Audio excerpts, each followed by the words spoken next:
People, Deluded, I'm back again. Obviously, I'm pretty sure everybody's tired of speaking about Arsenal. Personally, I am. So I've got two people here whose opinions I respect. And I just want to hear their thoughts about Arsenal in the topics, man. How you doing, boys? Happy new month and all that stuff, man. Hey, man, I'm good. How you doing? I'm there, man. Apart from my football club, I'm good, man. I hear that. I think you're muted. So I'm brand with Arsenal. On brand Not with being prepared. Arsenal. I was saying, no, definitely resonate with the feelings that you mentioned, DG. It's just been a tough one this week. Even just getting into the same arguments with the same friends about the same things and like how they see things and how you see things and how people protecting the manager in certain ways and questions about whose fault is, who is responsible for these transfers. A lot of people pointing to the board, and for me, there's really no excuse. And we'll get into those details, but definitely a tiring one this week, and a tiring one in general, because it feels like we're coming back full circle. We're having conversations that we've been having for years, man, and that's just the painful truth about it. You come out all guns blazing, man. So I think that's the best place to start. Obviously, we're 13 points off Liverpool. It's a third season of a lot of explaining. How do you lot feel about? Let's start with the club, man. How have you what do you make of the mess we find ourselves in before we get into the manager? Well, the mess, I think, on pitch wise, the mess comes down to part of the manager, not down to the signings, not down to getting people in. The strikers issue, we've been talking about that now for the last year and a half. Last year and a half, we've been saying striker, attacker. And when Saka was on game, when Martinelli was there 50-50, when Havertz was plodding along, yeah, it worked. But now we've hit a full-on crisis. All them guys are gone. We ain't got none of those guys there. And even before Havertz got injured, people started to pick away at the bones. He's a waste of money. He's flopping. He's the old Havertz from Chelsea. He was already starting to kind of be exposed a bit, and then the injury writ him off into the sunset. And even at that point in January, he was talking, is Sesko going to come now? Are we going to get that striker? Ollie Watkins, the 60 mil bid made for him. So it was clear and apparent from there. But at this point of the title race, 3 years in, it's like, you got to be more clinical. We can't be saying now till summer. How many more seasons? We're going to do the 3P of second place. It's like the issues. Participation trophy, man. Yeah, I'm seeing enough plaudit trophies on Twitter. Oh, we had the most points this year, the most clean sheets. What other managers got 89 points other than Jose or Mourinho, this guy, that guy? Best team of 2024 rhetoric, man. Mate, I just need the cup, man. I just need the trophy on the table, something. And this season, I think Arteta's got it completely wrong. Is it the Cronkies? Was it Edu? Was it Arteta? Like, I can't. Everyone gets their hands dirty. Everyone's got blood in their hands. And I was putting Mourinho up front. It was funny. No, it was cute. When we did it against Leicester, it was cute. It was funny. Like, oh yeah, Mourinho centre forward. He bagged 2 goals. New R9. But come on, man. We knew it weren't going to work. We knew that wasn't sustainable long term. It was funny while it lasted. It was cute. But let's get serious. We've got a central midfielder who's been ghost for the best part of the season, playing up front now. Is this what we're doing? And we want to catch Liverpool, who've got Salah, who've got Diaz, who've got all their man there. Funny. I don't know why I'm laughing. It's crazy. It's crazy. On my side, guys, I mean, I think I'm going to start a bit further than just that. I think, look... let us have all your thoughts, man. This is why you two are here, man. As I said, I'm tired of saying the same things that sound like a broken record, man. I want to hear other fans' thoughts. The journey for us really has been incredible. How we were in 8th place. We're a shambles of a team. To be honest, we were struggling to create at that point as well. DG, I told you we were going to sell Smith Rowe. I told you Arteta didn't rate that guy. We got rid of Nketiah. We got rid of all these players. We came so close. We needed just an attacking player, an attacking midfielder. We decided to go for Havertz. Look, my feeling on Havertz is like it's not his fault. I don't agree that he was 65 million.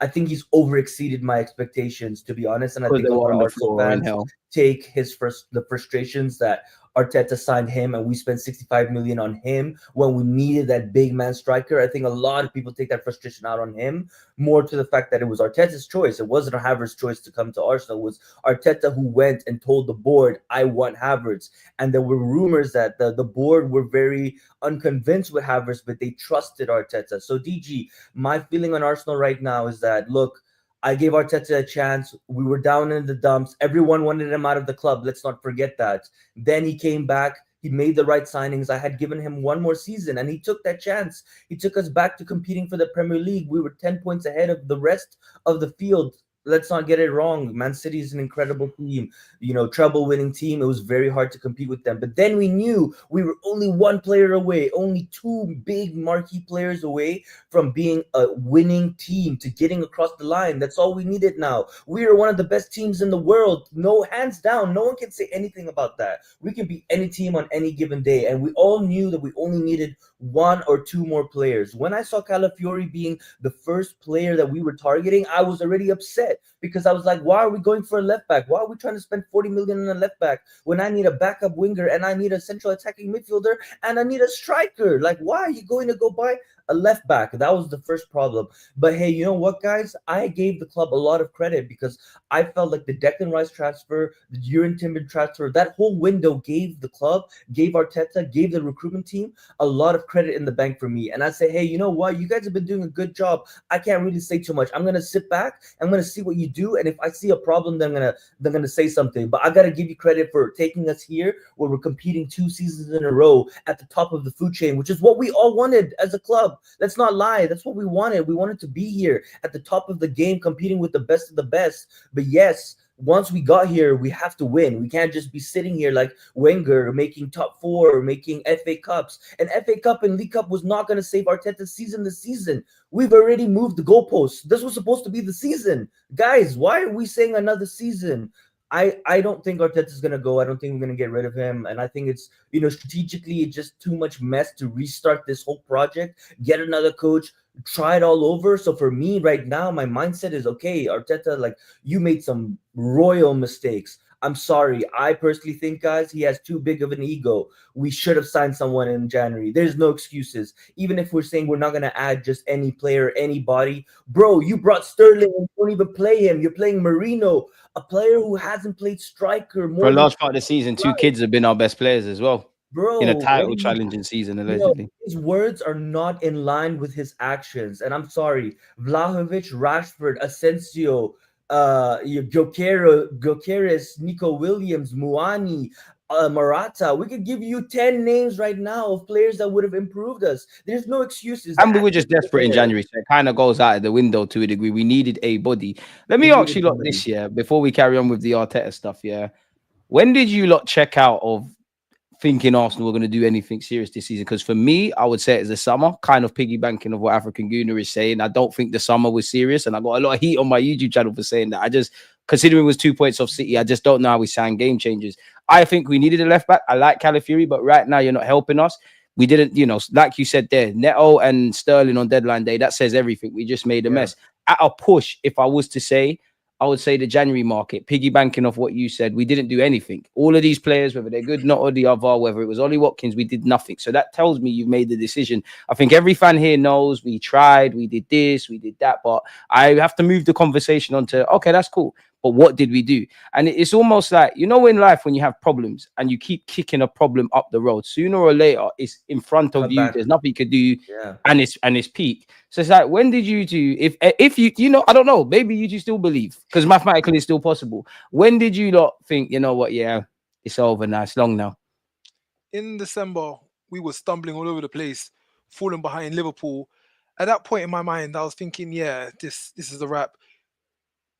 Going into the new year, if we don't make a signing in January, if we don't add to the team, how we're looking right now, there's no way we're going to go down the stretch. Like I said, you look at Liverpool, they got 5 key men up front. They can rotate. Núñez is their worst attacker. He walks into Arsenal. He walks into Arsenal probably last season over Havertz. He probably does, and he's their worst striker. So when we got to January, didn't make no signings. I was in myself. I was thinking, yeah, it's a write-off. It's a write-off. But then that City win, I'm not gonna lie, that City win gave me life. That City win gave a lot of us fans life because we saw that win and we was like, yeah, we're back. We are so back. It was a dream. It was a dream. Back. A dream we were waiting for years. We humiliated City, who've been doing nonsense to us for however many years, beat them 5-1. Of course, this isn't the same City of before. They're a previous seller themselves, but still 5-1. We don't care. Still young players as well. We take it. We still beat Pep 5-1. Like, that's an embarrassment. We had 5 different goal scorers on the day. So the goal scorers are there and we can do it. So after that weekend, I was thinking, yeah, okay, maybe. We'll see. Liverpool drop points. You know, we closed the gap. They've got a bit of a hard run. They had the Villa, the City, the Newcastle game. Okay, maybe so. But then we stumbled. Villa, we stumbled. Then officially for me, checked out West Ham. You know, West Ham, when they came to the Emirates last week, they hadn't won a game since December. They're sitting in like 16th, 17th place. Out of 8 games now, they've won 1 against us, they've drawn 1, and they've lost 6. So 6-1 coming to Emirates. I'm expecting 3 points. I'm expecting 3 points and a goal boosting difference. If we can't beat that West Ham side, especially need 3 points to keep your slim title hopes alive as well. It's a title race. If we can't beat that version of West Ham, how are we going to be talking about going to Anfield in 2 months and getting anything from there? How are we talking about going to Nottingham Forest away, who are third? Like, if we can't put these small teams away, then forget about it. We've got PSV next Tuesday. Forget about it. What are we getting excited about? And then we're going to Nottingham Forest forget about it. In a must win game now. Like, if we beat West Ham 3-0, 4-1 comfortably at home, and then drew with Nottingham Forest away, I'd be annoyed, but okay, yeah, I see what it is. Live with it. Yeah, I live with it. Nottingham Forest are hot right now, but the fact we took 1 point from 6 potential in a title race, nah, these guys aren't here for it. These guys don't want it. It's sorry to say, but 2026 we're gonna have to go with them because this season, let's be real, we're not doing anything. We're not winning that. And Champions League, let's stop it, man. Stop it. The hope's gone. Hope is gone. For me, I also want to address this comment and this question because that's why I left it here. This is for you two, man. Let me read it out before you say it in case anyone's listening. The board don't give you the money. How do you buy? Arteta couldn't have asked for more in January. Big up, no, because he's always here. But yeah, go on. Go ahead. Yeah, firstly, on my point about when I gave up on the season, February 3rd, 2025. When the window closed, that's when I knew the season was over. Why? Because I spent 10+ hours in Arsenal. I've never missed a game in over 20 years. I've watched this club in and out. We knew the script. We all knew the script. Everybody knew the script. The average fan, a rock could tell you this a script. The ants could tell you the script, but the club didn't know the script. At this point, girlfriends of people who are Arsenal fans could tell you the script, man. I swear. And when we repeated the same mistake of the previous season in January, not adding when we were in a title race and then we ended with nothing, I already knew pretty much when the window closed and we didn't sign anyone. We don't have enough attacking talent. Our tactics are not good enough. We are not creative enough. We cannot create chances for ourselves. So how do you expect? Hold the tactics for us. We're gonna circle back over that. Sure. So that was for me when I had given up. In terms of what Novi's saying about the board giving money, listen. The board has given Arteta the most money any Arsenal manager in our history has ever received. He has the fruits of Wenger's labor. That is what he has been given. He's been given the privilege to spend this money. He has misspent it. We had 40 million to spend on Watkins. People might say it's a PR bid. It was late, blah, blah, blah, blah, blah. I don't care. He was offered to us as well, which makes me question just how much we wanted to get signings in as a whole club in January anyways. But the argument is that we didn't have money. Yeah, no. I'm saying something very different to that comment. Yeah, no, we had no PSR issues. There were players available. And look, my point is, okay, fine. Even if your number one target isn't there and isn't available and the club is saying it's too much money, we could only pay 40 million. We're not going to pay 60 million. Then Arteta needs to be fucking creative and be creative and find another solution, a loan, a whatever, send back Neto. But people will tell you there's no one to get, or they'll ask you who would get. That's what they would sit there and say. E.g., if we want to win, we have to make. No, I'm with you. This is just what people say. Who would we get? I know, but it's bull crap, man. I 100% agree. We could have loaned anybody. Like, it doesn't cost us much. And I have friends telling me, I had an argument with a friend yesterday who was telling me that it's the board who decided not to loan players. And I looked at him and I said, who from the board? He said, Jason Ato. And I said, no, stop with this nonsense. Arteta One, we don't know decides that. which Two, player- that's just it. Depending on where you fall on the Oh. Arteta spectrum, you're just going to paint whatever narrative. For me, Okay, so everybody's in it. I ask you, who do you think? Jason Ato? Do you think that No. Josh Kroenke is the one who's saying, "Oh, fill this position and fill it with this player"? Hell Arteta's no. got a lot more power than It's people all want to make Arteta. out. That's all Arteta. I don't want to hear anything from anyone. The club gives the finances. They say this is how much money you have to spend, and Arteta has full reign, like Wenger, on who he wants to bring, what position, etc. How much we want to spend. He's even got a saying who's going to be our sporting director now. Yeah, so. I mean, I don't believe this thing about not having money. And also, when you misspend money, let's say I gave you 65 million to go buy a striker, and now you went and buy Havertz, and now you come back and ask me for money. Why would I give you money? So there's multiple different facets to this. It's not only about the fact that we didn't have the money, we weren't creative enough. It's also that we have past history of not spending correctly. So how can you now look at the board and say, oh, you didn't give him the funds? But maybe you don't trust to give him the funds because he's already misspent the ones that you gave him. And we also know how KSC, to add on to that, unfortunately, we could caveat that. And as I said, I agree with you. But for argument's sake, if Arteta was a damsel in distress, which, let's have it right, it's a relationship of convenience. He is a new manager managing a great football club and being given so much autonomy over it. Even if the board sat there and said, rightly or wrongly, we're not going to give you signings. Rightly or wrongly, we know how the Cronkies operate. We know they're not necessarily trophy driven. We know how they operate. Arteta's been here for a while. He clearly believes he can succeed within the context of how they operate, so much so that he signed a new deal for 15 mil. Remember, Edu employed him. Flip time now. He is actually having a say in who is going to be Edu's replacement. So he's getting a lot of power, a lot of autonomy, doing a lot of good things, but under the prism of wanting to win titles or get over the line, he's equally shooting himself in the foot, which brings me to kind of answer what Nobby's saying, which brings me back to what all three of us said. Everybody's in this. You can paint whatever narrative. If you're an Arteta sexual, which I'm not saying Nobby is, you're obviously going to say Arteta has been done dirty, this, that, and the other. If you're not really for the Cronkies, you're going to draw them out. Everybody's in it. If I feel sorry for anyone, it's the players. Declan Rice talks too much, but I'm happy he spoke in January because he said, I can't remember the game, but after the game, he said, Tini's playing left wing. I'm sure the manager wants to bring in players. For what it's worth, I do think Arteta was a bit more clear in his press conferences about wanting players than he's ever been in January. I think he was desperate, but it goes back to what African Gooner is saying in that if they said we've given you money, you've spunked it. And people like to draw out the board, yeah. And I don't think it's right. I don't think it's wrong, but it's not fair because kind of what you said there, nobody was universally agreed on David Raya, Kai Havertz, Calafiori, and even ripping up a Aubameyang still. Even Marino. They've backed him. So you've got to take the rough with the smooth. Like, which one is it? He's not doing us a favor. It's not like a man like you could say with Wenger. It's not that. Not only that, DG, he also ostracized some of our players and got rid of guys. We were crying about selling Nketiah for years, and now he walks into this team. You know how embarrassing that is. That's embarrassing, man.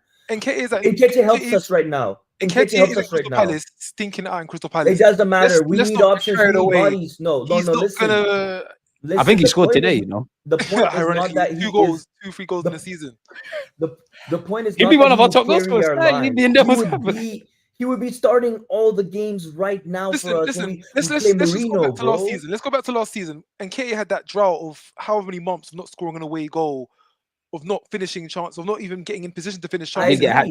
I agree. And Nketiah was a striker who we put away, but at the same time, that was due. That was overdue for like at least 2 seasons. I agree, but my point is the fact that I would play him now means we've made a big mistake. That's how bad the mistake is. The fact that he was so bad and I wanted him out of the club so badly, and the fact that if I think about it right now, I would play him and we would need him. That just tells you everything you need to know. What's the point of having Sterling 0.2 and this row, and we didn't replace them? No, I hear what African Good is basically saying. Eddie Nketiah is not the best fix since sliced bread. Exactly. But because we haven't done what's needed to be done and the bad start, it's like we've moved forward and then moved back. So it's like, is it progress or in the same space? Eddie needed to go, but we didn't get bodies in. I agree and get his point. He might not have articulated it well, but I get it. Yeah, maybe not. I don't think he's wrong for that. I can't argue that we got Sterling to replace Nketiah. No, bro. Let's be real. Sterling replacing Nelson, man.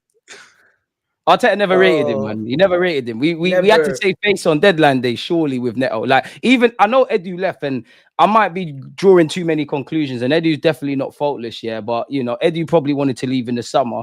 You know, when we signed Raheem Sterling, Arsenal always, when Arsenal sign players, they're very mysterious. They're kind of diplomatic. Edu literally said, to be fair, we didn't plan to do this. Yeah, So I that see is that. damning. We've never heard the man come out and say that. Like, I know it was better than nothing. Sterling's worked with Arteta. Not necessarily you two, but Arsenal fans do this thing of damaged goods. Arteta can fix them.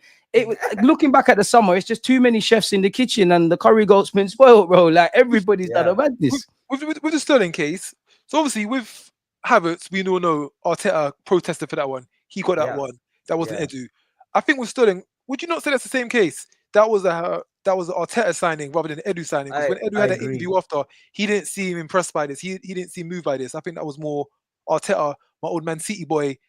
Let's bring him in. So that one, I I don't wouldn't have much Edu. choice. Let's just I think it was. To be fair, I think Arteta, where the wide men were concerned, he had eyes on other things. We couldn't do anything. We had to save a bit of face. Sterling's better than nothing. That's why I think everybody's in this thing together. I don't think it's 100% Arteta, 100% recruitment stuff. The club tell me it's a collaborative effort. If this was an alternative universe, I could have you two here and us three could be waffling about how good the summer is, what we're going to do and whatnot. And I'll be praising everyone. So everyone has to hold this L for me. I can't lie, the club man. is always going to say it's everyone. They're never going to give the fans the person to blame. Of course, that's never going to happen. They always got to protect themselves, right? As any organization. So they're always going to say it was a cumulative decision. But the people who know how clubs are run, and anybody, like, we know how the board is run. We know that they don't have the knowledge. They don't have the experts. That's the whole business model. Hire people in the positions to make those decisions and then carry it out. And yeah, we'll be the final person to just check and be like, sign it off. But if we think it's legitimate and we think that the coach who's running the club and running the team and doing so well for us and making us money, we trust him. So if he tells us 40 million in California, okay, we sign. I honestly think that's all they do at this point. I don't think, they really have much more. And I do agree that obviously Edu and Arteta were the two main pieces to say, okay, which player, which positions. And I think Edu's done a really bad job and put us in a really bad position with his selling and his recruitment. And he probably just saw a better opportunity and said, hey, I may as well just get out of here while I can and get a better opportunity. I've done pretty well considering the circumstances, and the club is in a good position for me to move on, and he probably decided to move on. Do you know one thing I'll give Edu props for? Getting the contracts of players. Yeah. Liebers, I forgot what other player, Gabriel, getting Odegaard, getting those pen to paper. A bunch of new deals, to be brutally honest. Even young Ethan. Remember that, like, Ethan wasn't what he is now, but there was rumors and all of that. Edu did have his the right foot, like doing the right things with the contracts. I'm seeing about Madrid lurking around bloody Saliba. Other players being looked at. Listen, it'll hurt me if someone like Saliba or Gabby go or Odegaard moves on. But if they're gonna go, we're getting some peas for them. We're getting some good money for them. Because I saw Aubameyang go for nothing. I saw Ramsey go for nothing. I saw Ozil go for nothing. Van Persie go for nothing. Do you trust the club to get decent peas though? Because Eddie, like you said, Eddie done a thing with Eddie and Ketias and whatnot, but historically we're terrible at that. We know we should be getting big money in theory if Saka goes, Saliba goes, this one goes, that one goes. Really? Do you really think we're gonna get peas though? Hopefully, now that these deals have been put in place, there's no reason why an Ozil thing happens where they just walk out the club with no peas in our pocket. Hopefully, it's better than what it was before. It probably won't be. We'll probably be disappointed that we get like. Why are you saying? Why are you saying? Wait. Why are we saying hopefully? Because bro, if that doesn't happen, I'm rioting. I'm flying to London to riot. Because if we sell any of our, you're just gonna get nicked, man. It's gonna be one man. You're gonna be in doing that. Some Islam police station. That's not acceptable. I'm not even having maybe or perhaps or no, bro. It's a definite. They have to get 100 million plus. For our club has the worst. Our club in history has the worst. I know. Selling of players. Henry, our legend, one of the best players ever to walk. Someone said we got 40 million for Chamberlain, which is our highest. No, it's actually not the highest. Joe Willock is the highest. Was it like 16 or something for Henry? Even that. Something, not even that. For Henry, our best player ever. I don't care if he's towards the end of his time. I don't care if his contract's coming to an end. It's freaking Thierry Henry. 16 mil. Chamberlain is our highest, 40 million. We ain't got a good history, and I'm not holding out hope. If we got 40 million for Saka, I wouldn't even be surprised because that's what the club does for 45 just to beat the flipping Chamberlain one. They'll say it's 100% profit. Last year of his deal, academy prospect. Academy, Well, you know yeah, the PR that gets peddled out, and I yeah. would say with Arsenal, yeah, when in general, with a lot of these things said in isolation, they're not wrong. But you see, when you say the same thing to people a million times, it's gonna sound rational. It's gonna sound believable, and that's why we genuinely keep going on that path. I genuinely believe it. Like, so then I'm jumping ahead a bit of where I wanted to go, but like. I have to because we are in that stage. Like, how hopefully you lot in the summer because we ain't got a sporting director. Numerous players need to be gone. Numerous players need to be brought in. Like, what did you lot want in the summer? How much hope have you lot got in the summer? Do you believe they'll do what needs to be done? Let me hear you lot's thoughts, man. So much pain, guys. So much pain, man. I love this club so much, and it hurts. It hurts. Love kills I slow, don't. man. Yeah, man. Look, it's been really joyous last 3 years. As I said, I gave them a lot of credit because I think they did deserve it, but they've ruined the credit for me. At least for me, they ruined it. The mistakes we've made the last two windows has made me realize that we're not at the level that I thought we were at when we were showing that we were at and we were making good deals. So I don't trust the club anymore. Now I stay quiet. Zubamendi done, Nico Williams done, the goalkeeper done. Okay, Until great, I see them great. holding shirts, I don't know Yeah, we've what already about spent. alien. Clearly, we've already spent over 100 million. So at this point in stage in the summer, in the first 2 weeks, I need to see someone. If I don't see someone, major problems are happening because I can already tell you how the season is going to end. It's going to be a disaster. It's going to be toxicity in the fan base. And if we don't sign someone and we don't get a major director of football or sporting director, it's going to go downhill. So I think personally the way the club works, and because of my experience and how I know this club works, we'll get a good sporting director as like in the next month or two, and then we'll make a big signings like Zubamendi or whatever, one of the release clauses, and everyone will keep quiet and we'll forgive and forget and we'll say, oh yeah, we were doing good. This is going to be the season. It's a Arteta's going to social get the experiment here, striker. man. And then we're gonna do the same thing again next year and try again. And then within the 6 months, if Arteta doesn't show that he's improved, then I'm sorry, we might have to pull the plug. So who's you lot's first choice, man? You know, you would have seen yesterday, and anyone that's just listening, I'll just say it out. Arsenal aim to David Ornstein, better yet, said Arsenal aim to appoint a new sporting director in March. Bearing in mind, Edu left in November. Jason Ito, Dan Ashworth, Andrea Berta, Roberto Alabi, Thiago Scuro, among names discussed. Now, Ito is obviously at the club on an interim basis. Ashworth has recently been fired by Man United. Berta was at Atletico Madrid until last December / January. Alabi stepping down from his role at Sociedad, and obviously Mr. Thiago Scuro's at Monaco. We haven't been linked with Luis Campos, who I think would be great, but like of those names, are you lot in favor of any? Who would you lot go for? Not Ashworth. Surely Ito's got to be the first choice. Don't make us laugh, please. Just not Ashworth. Looking at what you've done with the Man United signings over the last couple of years. Yeah, I'm not keen for that. Yeah, my perspective on this is I don't care. Honestly, let's not pretend like we actually know who these people are and actually like their track record and stuff. I personally don't. I don't go into that level of detail for this. It doesn't interest me as much as player signing. So that's my honest. It's got to truth about interest you it. because it's going to impact what we're doing in our strategy. I and know, everything. but I just So like you arguably now have to do some research. I know that it's important, but I don't think like I have any say in it. So I'm just gonna let the club choose who they want to choose and We hope don't that it's have the a say right in anything person. with Arsenal, Yeah, bro. yeah, yeah, yeah. Even with the I just exactly. I don't care enough. Like between those names, obviously I don't want Ato because I've already seen that he's done nothing and he has no experience. He's never been a sporting director before. He has no connections. He was a scout. It's an obvious no for that. You know he's an assistant in some sort as well as being the interim. You know he's an assistant to Arteta as well. I I didn't know saw that. that. It's quite Okay. crazy. I would take Luis Campos from PSG because obviously he's proven experience.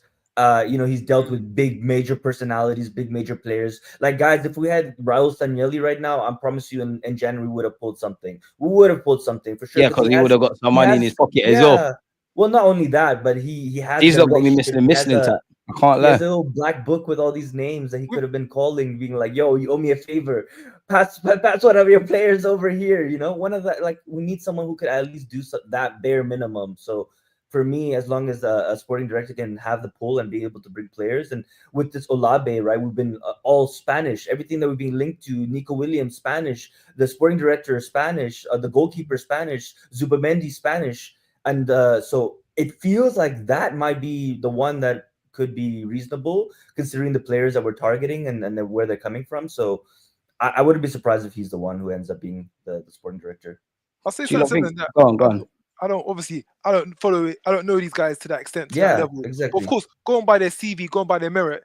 That's what you go on. Because if you're going to apply for a job, whether you know the person or not personally, in most cases, you apply for a job every day. The person ain't got a clue who you are.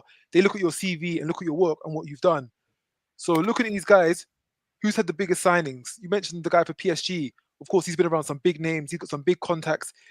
They're flying in the French league, so he's going to know quite a Campos few did people. great for Monaco and Lille with like the Bernardo Silvas, Yeah. Rafael, give or take between the two clubs. And if we're not going to sign the stars, because I'm sure both of you are bored of it, like where we look at Caicedo, Isaac, all of these guys, it comes down to money. For some reason, we're not going to put down the money rightly or wrongly. So it's either you put down the money or you find the stars of tomorrow, people in the medium term that can get into that. So that's why I'm on Campos.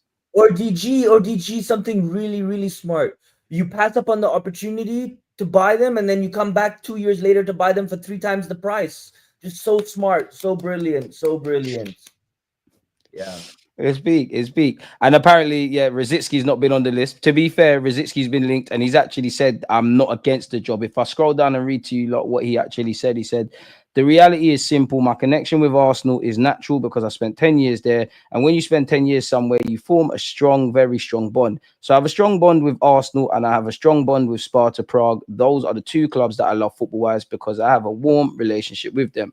I'm honoured by the fact that I'm even being considered by Arsenal's management, but I can say that I don't have any offer to go to Arsenal. As I mentioned before, I am aware that I'm on their radar or I figure in their considerations in some capacity, but I haven't received any offer. I mean, it would be on brand with Wilshere and Mertesacker and Arteta, and they do like can Rosicki sway you lot? Some say he's doing all right at Sparta Prague. I can't verify this. For the I'm not for nostalgia, what it's worth, I don't want Rosicki. for the nostalgia, I love the in-houseness of Arsenal. Our current manager is our former player.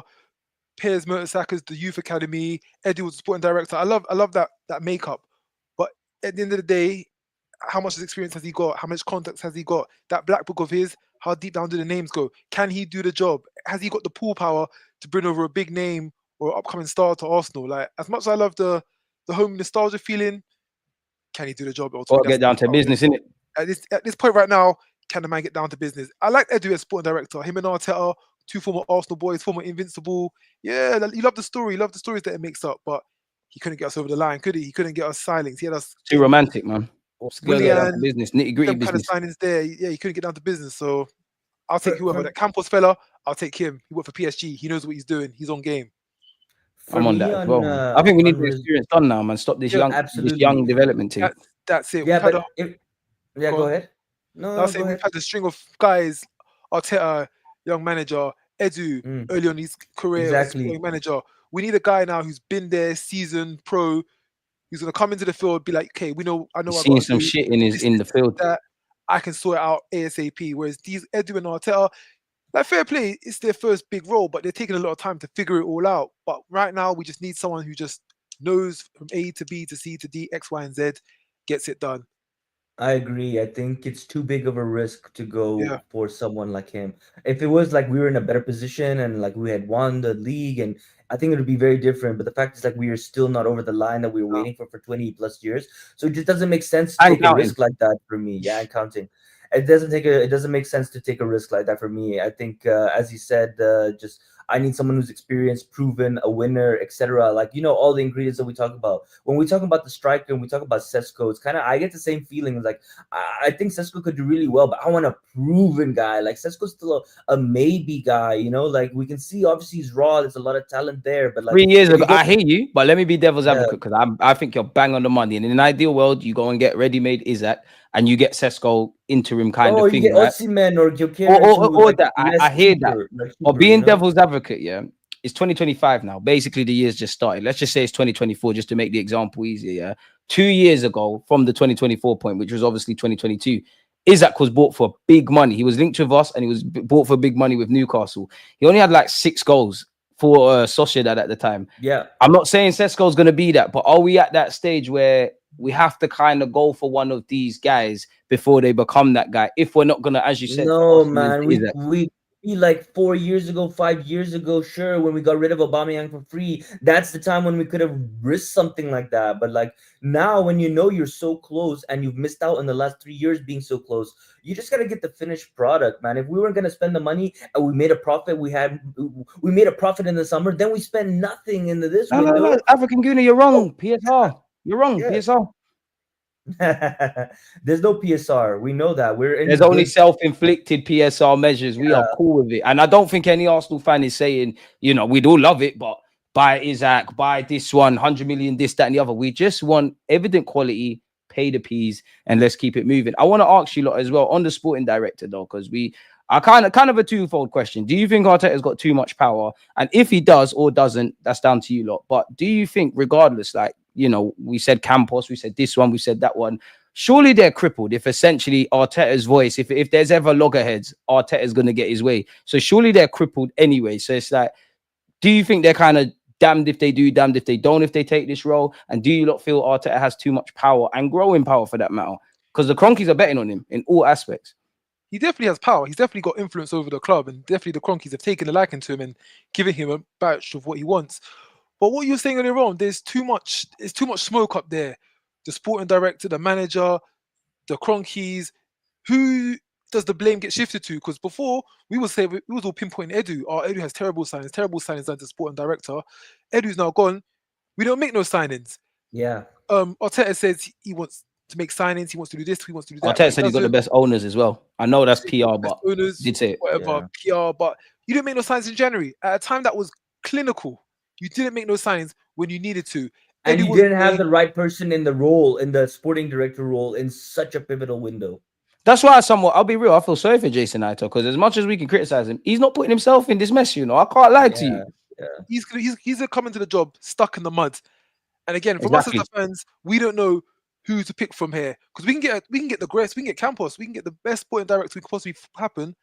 And Arteta could be like, no, I don't want that player. No, I don't want to do that. And ultimately, the guy that just walked into the club last week, or the guy that's been holding the club for 5-6 years, who the Cronkies got a good relationship with, whose side are you going to go with? And if we don't make no signings, Campos, he didn't do nothing for Arsenal. He was terrible.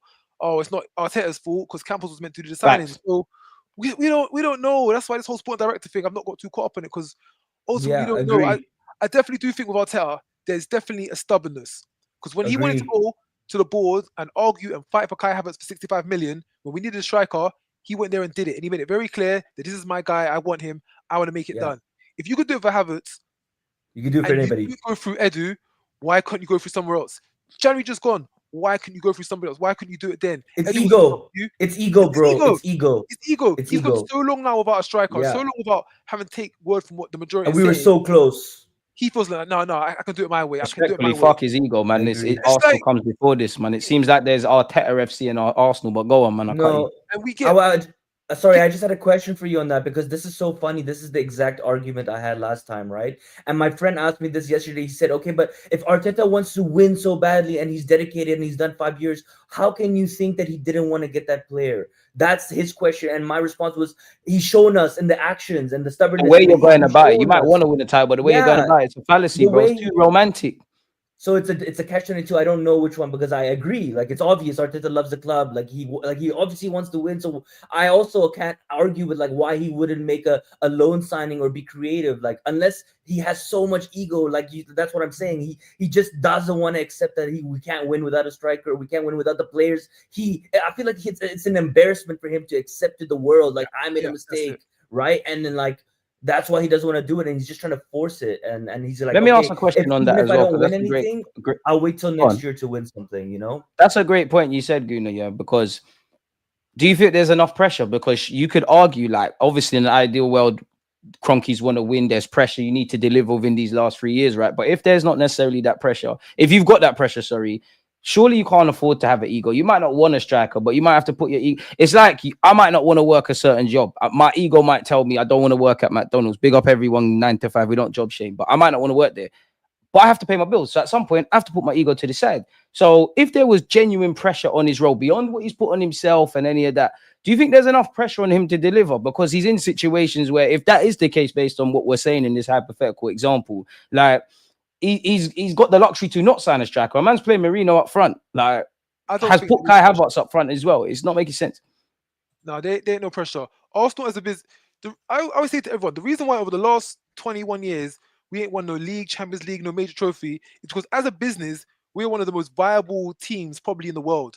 We get mentioned in the big clubs without actually having to big on the big trophy. That's because our business, our PR, our marketing, our t-shirts, our store, everything is banging. Everything is £500 vases. that Vases, is, yeah.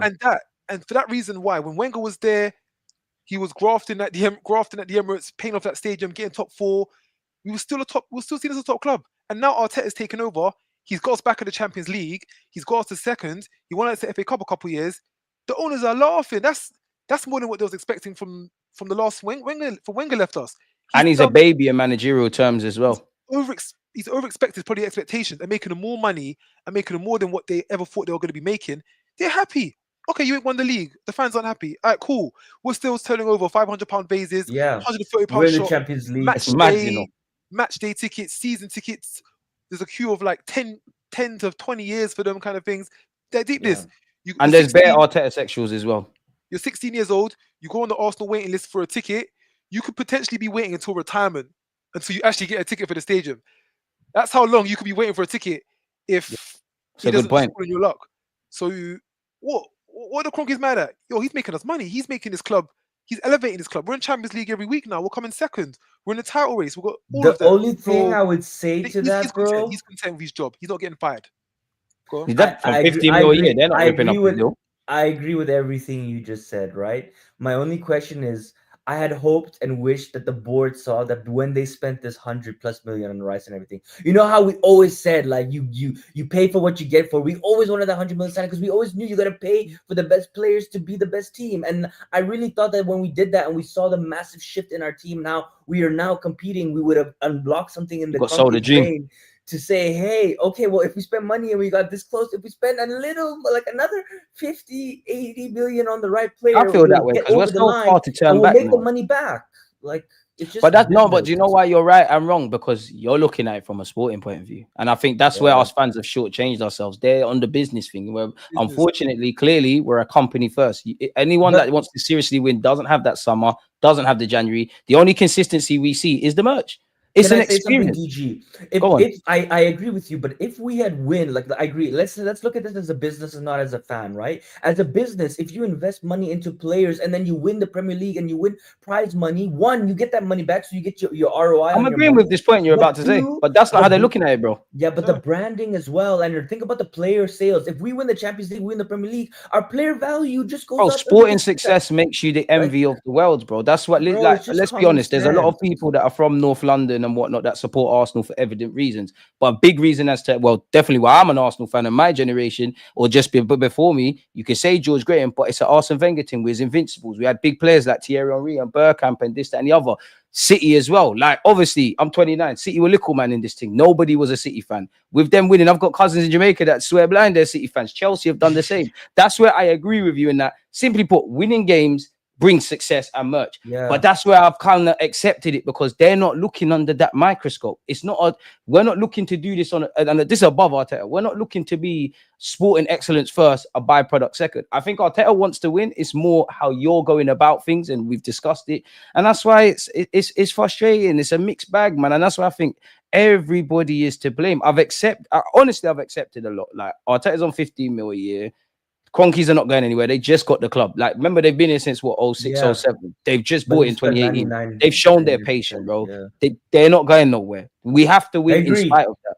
And I'd say for me, the conversation has shifted now in that, regardless of how harsh I might be being, you have to show me that you can win with these guys as your owners, because look at the title challenge this year, look at last season, and you clearly believe you can, or you would walk. Let's cut the crap. Like, you would walk. I agree. He's never gonna walk.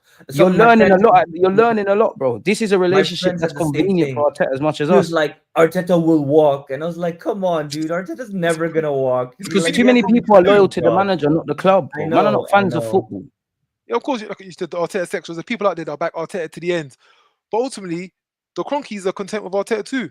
If you've got a manager that's guaranteed to get you Champions League listen, this club, as much as I love Arsenal, this club watch and put Wenger in shackles with a shoe-thin string team just to get us top 4 every year. What could have Wenger done with a budget? If Wenger got the Arteta budget of today, Arteta 100%. would have. I don't think he buys Declan Rice. I can't lie. He definitely don't buy Havertz. He wouldn't. He But buys all the He buys some attackers what he done instead. though. He would have bought some random French youth who never got found out about in this timeline, who's like the next generational superstar, and took the team from there. They didn't want to back Wenger then. They're happy to back him now, Arteta, and he's getting second. They're cool. They're chilling. They're cool with him. And like I said, they're not seeing it from the supporting perspective. They're just happy with second place, that money, that Champions League, that theme song at the beginning of the night. Other than that, the fans can kind of. So I hate that North London Forever song, man. They got other sporting teams. I think Arsenal's like just a little pet project for them. Whether they win or 100%. it's like it doesn't matter. We got Americans. We got our baseball teams, American teams. Those are going to bring us our trophies and our glamour. England, that's just a little thing on the side. So it's sad because that's the reality of it. It's been a long history of that. It's been a long history of that. I'm stuck, guys. Like I believe that truly to my core, because that's what we've been shown over, like, historically over the 10, 20 years we've seen them as owners. My whole life, pretty much growing up, that's what we've seen. But then I saw a little bit of a change. So then that's what I'm saying, like, it's tough now, because I'm like, I know they gave the money and I feel like maybe they feel like it was misspent. So like, I can't get upset now to be like, why they, yeah, it's a mix of everything. Like you said, DG, there's so much blame everywhere. Like, it's a mess everywhere. Like, everywhere you look is blame. You look at Edu, there's blame. You look at Richard Garlick, there's blame. You look at Ato, there's blame. You look at the owners, there's blame. Like, there's blame everywhere. And that's why it's a little bit of a mixed bag. And when you talk to people, they don't have maybe, like, they aren't able to disseminate this information and be able to, like, think clearly and, like, break this all apart. Like we have in this conversation, we've kind of broken it down. We're like, no, it's not just the manager. It's the manager for these reasons. It's the owners for these reasons. It's Terry. No one can call Liverpool lucky off topic. No one can call them lucky. Like, and if anything in life, you make your own luck, man. Because I think, just a side note, and I don't even want to get into this. I think too many people are moving the goalposts. City were a juggernaut. They said if City ever fall off, we're the ones to pounce. Life showed us that we're not this season, right? People said it's not sustainable. They got a new manager. It's not sustainable that Salah can bag all those goals. The fixture calendar list, whatever. Liverpool have ran with it. At the end of the day, we've got a participation trophy. We've had 3 glorious years. Liverpool could, for all we know, could fall off a cliff. The real managerial job for Slot starts next season because they're at the top. FSG did him so dirty in the last 2 transfer windows. When you're at the top, the only way is down. But tomorrow's problems are tomorrow's problems. They've etched it in history. 2025, 26, they've won the league. Whatever happens, happens in it. That's what we need. Everything's geared up towards winning at this football club, in my opinion, beyond just getting over the line. Like I always give this example. If you picture going on holiday, whatever country you lot want, yeah, obviously you pack your suitcase, you get to the airport, you check in, you go through duty free, you do what you want. Eventually you're on the plane for however many hours. That's what Arsenal are. The plane never lands, or it lands now and it's crashed. Like, so at some point you're on the plane to get to a destination. And I do think a lot of fans are in, and I get it, football's emotional, but we're in love with the destination. I mean, with the journey rather than the destination. And then there's always, I think it's excuses. I do think injuries play a part, red cards, all of these things, but that is football. Yeah. And then exactly, it does play a part. It's football. And then the conversation has to move on with that. Even if I hear all of that, did you get over the line? It's another year of explaining bullshit, if I'm honest. Exactly. I agree. I absolutely agree, bro. I think there's been so many excuses about the injuries. How can you have expected a manager to win in this? And I say the same thing that you said, DG. Like, I agree. We've had crazy injuries. I've never seen actually injuries. We've never had injuries this bad before, to be honest. So that's fair. And yes, the officiating has been bad. We've been having really bad calls season on season. But I think even with the best team at the start of the season, you put our best team, I still don't think we were going to win the league. So then all of this is irrelevant because it still means we were not prepared enough to compete and win. And we had a last chance to lose in January, as we've spoken about. Nothing was done. So I'm disillusioned as a fan. I think preparation is the key word there because, we had let's start the season. There's no reason why we couldn't believe we're going to go all the way. With the starting lineup, I disagree. I can't lie. I disagree. When we got Marino and Calafiori, we didn't get a this season regression. The season we ended with, the team we ended with last season, we was 1-2 point off from City. There's no reason to say why that team couldn't go out there and do it again. No, we didn't add on it though. Because we got rid of too many players. Remember Aston Villa away? That's all I'm going to say. Remember the Aston Villa away game where we won? I wanted to make though, preparation. We had a cool front line, but we didn't prepare. We didn't have no one to back up. We've been screaming for a striker for however long. We didn't do that. A winger, didn't do that. We failed to prepare. And that's why we've had the piss poor performance that we've had as of recently. Because now that we've got a paper thin up front line, we're putting central midfielders up front to do the job. The lack of preparation killed our season half the things we're talking about, we were saying when everyone was fit, especially tactically creating chances, all that, which is why it's all a mess. Yeah, when everyone's fit, that's great. But when people aren't fit, the preparation. You're never gonna have ideal conditions. But my point, Rack, is that even if we were at 100% with our total squad, I don't think we had enough. Marino wasn't that guy. We were supposed to get an upgrade on Xhaka, and I hated Xhaka. You guys both know I hated Xhaka, and now I'm crying, saying like, "Holy crap!" You still ain't replaced him, man. Like, bro. If we was a full strength team, it's Partey, Odegaard, and Rice. So Marino wouldn't even be in the equation if it was a full strength team. Though, that's it. The thing with me, we never signed game changers, like people that improve our level. I don't mind Marino if you're coming as a, you're making our depth bigger, but it weren't adapting. Exactly, DG. We needed an upgrade in our left eight. We needed someone who was going to be a difference maker. We all know we're still missing that Sanchez player, someone who could just dribble 2-3 players and put it top got a consistent left-hand side. We still got question marks in midfield. We're always depending on Saka to create magic. We need 3-4 players to create magic. We need a midfielder to be creating magic. Someone like De Bruyne, someone like Wirtz. All of what we're saying is nothing new as well. That's the more frustrating thing. That's why I've got no sympathy for the club. We didn't discover none of this in a month, guys, in March. Or in February, or at any point this season, or even last year, or the 2 years even before. Exactly. Like, and one thing that annoys me, and again, going harping on about injuries. Of course, all of these things play a part, but like football is like life. You're never gonna have ideal conditions. You have to get it done. If there was anything close to ideal conditions, it would have been last season. We didn't get it done. You could argue a striker last season gets us over the line. I'm not even going to harp on about last season. For me, it's in the 6 years you've been here, Arteta, 3 years have been a title challenge. One love for the rebuild. It's about getting over the line. And until you get over the line, I'm not saying we necessarily have to get rid of you. But if you go, I'm not going to cry. I don't know why it's like for fans, like it's Arteta into the death. Like I get it. You might see that at some point we're going to win a title. But at some point we might not. At some point, staying with him might be an issue. Getting rid of him might not guarantee success. But my only thing is, how long are you going to keep trying the same things? A bit like what Arteta is doing on the pitch. How long are you going to do the same things, hoping for a different reaction? Guys, this was supposed to be the year. So look, I'm not Arteta. Even though we've had this whole conversation, I love Arteta, and I think he's done incredible stuff. Pay the fans to watch this football. So to go on this journey has been incredible. But like you said, we have to get over the line. And this was supposed to be the season. We said if we won the FA Cup and League Cup this season, it wasn't going to be enough. And we're going to end with nothing. And we're still open to saying another season. So that's another thing with Arteta. You've not picked up cups along the way like Jurgen Klopp. That would allow. I know people would move the goalposts and say it's not good enough, right? But at least you're getting it. You're not. And I just feel Arteta and our players, in those few games this season when it's sink or swim, I think we crumble. Like I don't know what it is, but I don't. We haven't even talked about like all the tactical decisions. Like our style of play is terrible. Wait. Nwaneri should have played when Odegaard is injured, and now you start him every game because we have no choice. Like you may as well just. Arteta does the seniority thing, man. It takes him a lot to blood these young G's, man. No, but that goes back to the stubbornness and the ego of not like forcing his way instead of just going for that risk. And having played Nwaneri, we would have been better off than we are now. Looking at Arteta's style of play, he's going to adopt the same with playing players. Very cautious, risk-free. You don't want to take risks. Everyone's covered up front. I'd rather not lose than try to win. I'd start of course. Scarred by 2022-23. Bro, guys, he was never going to start a youngster when he didn't. He didn't have to. Okay. He's been forced to do this now. You make mistakes. Wait. You make mistakes, and you're supposed to learn from it. He doesn't learn from his mistakes. That's why I asked you earlier. If you had that bit of pressure, would you be forced to learn from it? That's what I'm talking about. That's why I said that. He doesn't learn from his mistakes, and that kind of makes it go full circle because I don't think he's under pressure. That's why he's not changing. This is what I'm saying.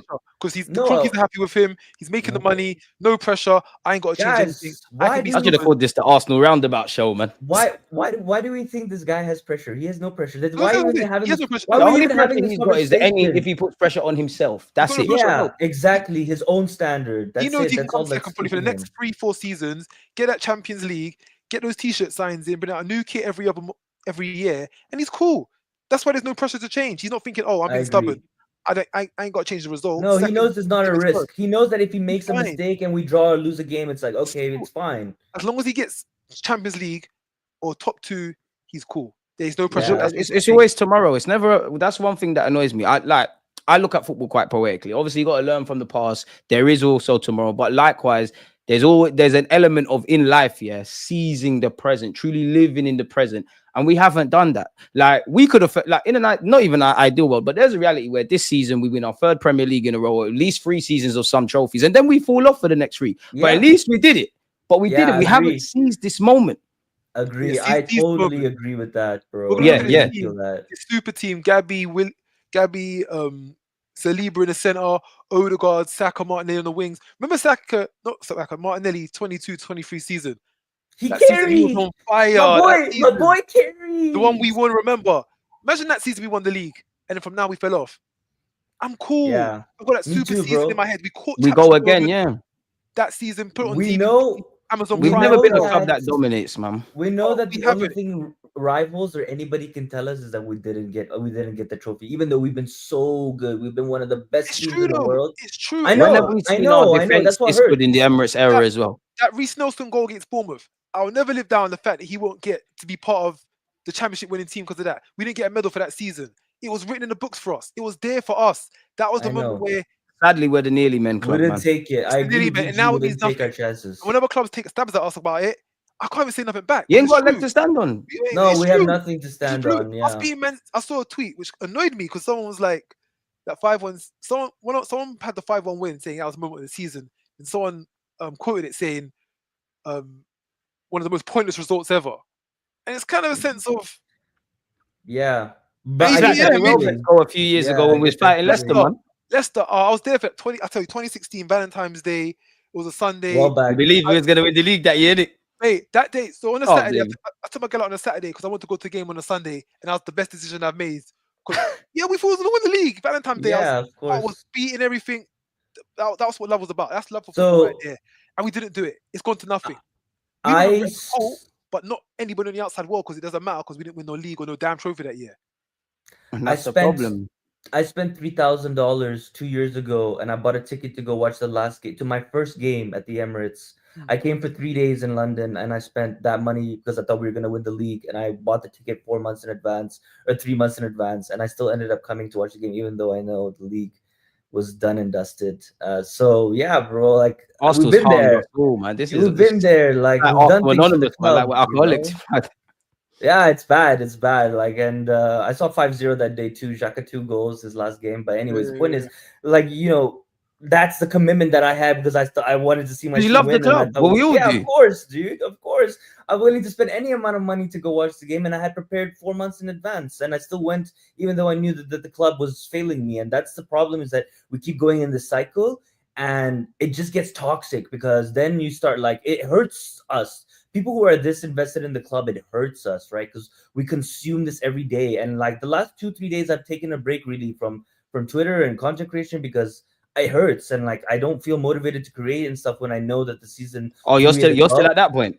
You got a lot to learn, man. I mean, I'm at that point. It's indifferent now, man. Like if I'm no, real, DG, you have to have phases. You can't be on this like. No. Honestly, I'm naturally balanced, anyways. But honestly, I'm at the point where I can't change it, rightly or wrongly. I can't change it. I'm not saying I've got all the answers, or if I was in their role, I'd get everything, but I can't change it. Their intentions are not like mine.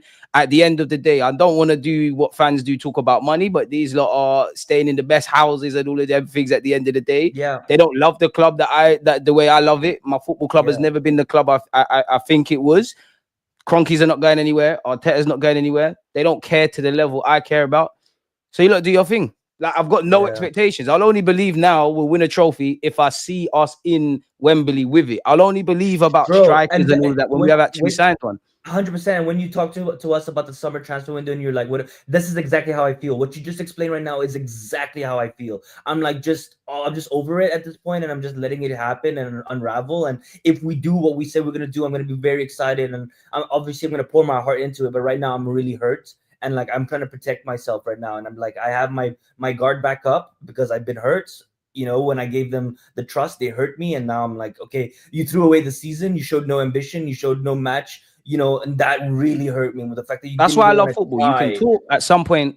Talking has to correlate on the pitch. You can fool some of the people some of the time, but like now, you can't tell people that it's sunny when it's raining. Do you know? And I've been at I started at Arsenal 27. I work at Arsenal Stadium, so I've been to most home games since 2017 January. I've seen a lot. I've seen the Munich 5-1 battering. I've seen what's his name, Lingard dancing at Emirates when Man United beat us. I've seen a lot. I've seen the Saliba, Gabriel time, Odegaard time. I've seen a lot.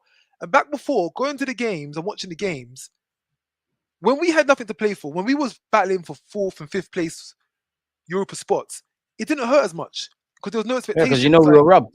Like, okay, it is what it is. We're just showing up. This is just the game. In the last few years, I've not been this invested as much as I've been in the last few years. Being in the stadium on the last day of the season when they got the Arsenal champions 23-24 on the back, and everyone hoping Man City drop points against West Ham. Nothing will hurt like that. Like you can't help but get invested. And these are the fine margins that the club waffle about, but we're never on the right side of it. They give you enough to get behind, and then they show you that they're never going to change. It's like, fully an abusive relationship. It's pulling the rug from your feet. Like if you never gave me this stuff, it's like an abusive relationship. If you is from the beginning and you didn't treat me well from the start, I knew what it is. I'm gonna come home. We're not gonna talk. We'll step aside to the bed. All right, cool. I know what I'm getting into every day. That was us in 2017 to 2019 before lockdown. How it is now is you're gonna be nice and kissy and cuddly with me today, and then 10 minutes later you'll be cursing and swearing at me. Yeah. 10 minutes later, you can tell me to come back. I don't know where to stand right about now because it's too hurt, it's too up and down, it's too volatile. Yeah, you're telling me we're going to be Man City 5-1 a couple of weeks ago, and then we're going to lose to West Ham at home and just throw the title race away. But bro, that's why I feel this way, because I saw it all last season. I know you're going to go on great runs. I know the statistics are going to show me great stuff. I know on occasion you're going to score 3, 4, 5 goals like City and Sporting, and we did the year before. And then I know you're going to crumble. I know we're never going to be on the right side of fine margins. Like, I know when it's sink or swim in a couple of games, you're not going to do what's needed. And you're not going to do what's needed in the depth. I think there's too much romance around the club. And we're Arsenal fans. I love the romance around it. But you see, if you want to get a title over the line, you've got that. And then you've got the players. I don't think the players are soft. I don't think their mentality is soft. I do think it's improved. But it's not that of champions. You look at this point this season, who's really played out of their skin? Or not even that. Who can you really say, I've got no energy for? Saliba's not been at his same standards, but you've been all right. Timber's done his thing after an ACL. Gabriel Magalhaes arguably is our player of the season. Saka before he got knocked. I don't know if I said Raya. Obviously, the two young Highlanders. And that's about it. Like, there might be a couple others, but the captain ain't turned up, and it's not all him. Captain's been hot and cold. Calafiori, I like him, but he's a hazard defensively. Zinni's terrible. Jesus has been terrible. Obviously, he's got his ACL, and he's finding his form. Kai's one of our more consistent players in an attacking sense. Yeah, we're horrible, bro. You can't say that about a 19-man squad trying to win. Well, in theory, going into a season trying to win one of the 4 cups. It's a fallacy. There's been no lead in this time. When Saka got injured, we all know it's going to be a hit. But I thought that there's been no leaders. There's been no one to step up. Ethan, our 17-year-old. Ethan is pretty much our only guy to stand up, and that's a 17-year-old kid. And you got big men in that team. No one stood up. No one stepped forward. No one's tried to make a name for themselves and be the guy that's going to lead us through. And it's disappointing because going back to what DG said, like when Rice came out and he told the world that like basically the players knew and felt that we needed someone, and then the club didn't get someone. Don't you think as a player you're gonna be more demotivated? You just chased the title for 2 seasons. No, come on. No, come. Yeah, we've all played Sunday League. You know when your team shit. You know when you need more quality. You know when you're playing the big dogs in the season. You're gonna know this is a dickhead thing. And how long before these players sit there and go, I like it at Arsenal, but like Van Persie, like Sanchez, like we've seen the story before. I think if we fast forward a year, like the summer of 2026, that's where Saliba, because it's a World Cup year, all these things. I think you've got one more year of these guys. When Madrid come knocking, not many clubs are turning that down. That's why I'm just happy that on the best of days he was cutting. He secured the contract. If he's gonna go, we're not seeing him walk out for absolutely. No, he hasn't signed his new contract yet. It's not. No, he's talking about the one before. Yeah, but he's supposed to sign a new contract in Gabriel and Saka. So Nwaneri. Honestly, if I'm them players, I'm not in a rush to sign it. Forget the sporting aspect. If I'm these lots agents, run it down. The longer you take to sign that deal, the more desperate the club are gonna get. So Madrid have this deal. Why do you think Saka always signs 3-year deals? Because in the next 18 months, you get a new one. There's Madrid is gonna get Saliba for free. Don't forget that you're. Don't say that, man. I've seen that too many times, man. You know what? Because they these players to run down their contract, and then they look at what they did with Mbappe. Look at what they did with Trent. Trent is like 100 million player, 100 million pound player. He's I going can't lie. That's a good point still. Yeah, bro. They're gonna just tell him, And if you really want to come for free and just play out your contract, and then we'll get you when your And contract's Saliba, done. to be fair, Saliba owes us nothing. It just takes them to get in his ear. Oh, remember when Arteta was loaning you out? Bro, yeah, bro. You can get him. You can get him. You can get him. Because Saliba's only really, obviously, he's been here longer. Actually, when he was Sanye was here, it's crazy. But this is his third season as a proper player. When you deep it, like really part of our first team. Boy, I would do Arteta dirty if I was Saliba. Trent, like you didn't want me. Trent was a Liverpool. He's a Scouser kid. Grew up in Liverpool boyhood club and all of that. Academy boy. He's about to flop out on them for nothing to go to Real Madrid. Exactly. If he's going to do that for Liverpool, what's the guy that's been at Arsenal for like 3 proper seasons going to do? Yeah. What is he going to do? The Madrid pool's I'm mad. just putting it out there for you guys. Just be prepared for more hurt in the future. Listen, I can't be hurt no more. If people are going to go, they're going to go. But I want to see some coin for them. I want to see some money. I know. I don't want to see no freebies. My point is, bro, when you have one of the best center backs in the world, it's like so hard. Like, I don't want to let him go. Like, I just don't want to have to go get someone I don't else, either. You know? But knowing how Arsenal operate, we will let him go. But if we're letting him go, pay up. No more free business. Back in the day when we was a banter club, Sanchez swapping for Mkhitaryan, whatever his name is. Like, these jokes, our best player going from a guy that's not even Manchester United's full starting lineup. Nah. I know. Van Persie transfer going off to our rival. Ozil, probably one of the best playmakers in the game, going out, running out his contract because we have a little dispute. Aubameyang too. Like, come on, man. We can't just keep that was Arteta, by the way, and that's the one thing I think Arteta also needs to improve on. When he doesn't rate a player, he kills them, and then we lose all our value, and then we can't even he didn't sell rate them. them, or did they fall out? I heard that he fell out, or they had a dispute. It's not rated. He's gonna have to learn to pattern the more mavericky players, man. I think it's. Go ahead. I thought Aubameyang and Arteta, they clashed, or Aubameyang had time away, or they did, bro. But my point is, Arteta and Edu and Garlic didn't even want to do it. It's just Arteta. We've all watched All or Nothing. They didn't want to do it. Yeah, exactly. I think that was another point to show Arteta's getting power, rightly or wrongly. That was early. That was like 2019? Yeah, 2019, 2020. Yeah, Aubameyang left time ago, bro. Yeah. It's a dictatorship thing, guys. Aubameyang ain't been part of our title challenges.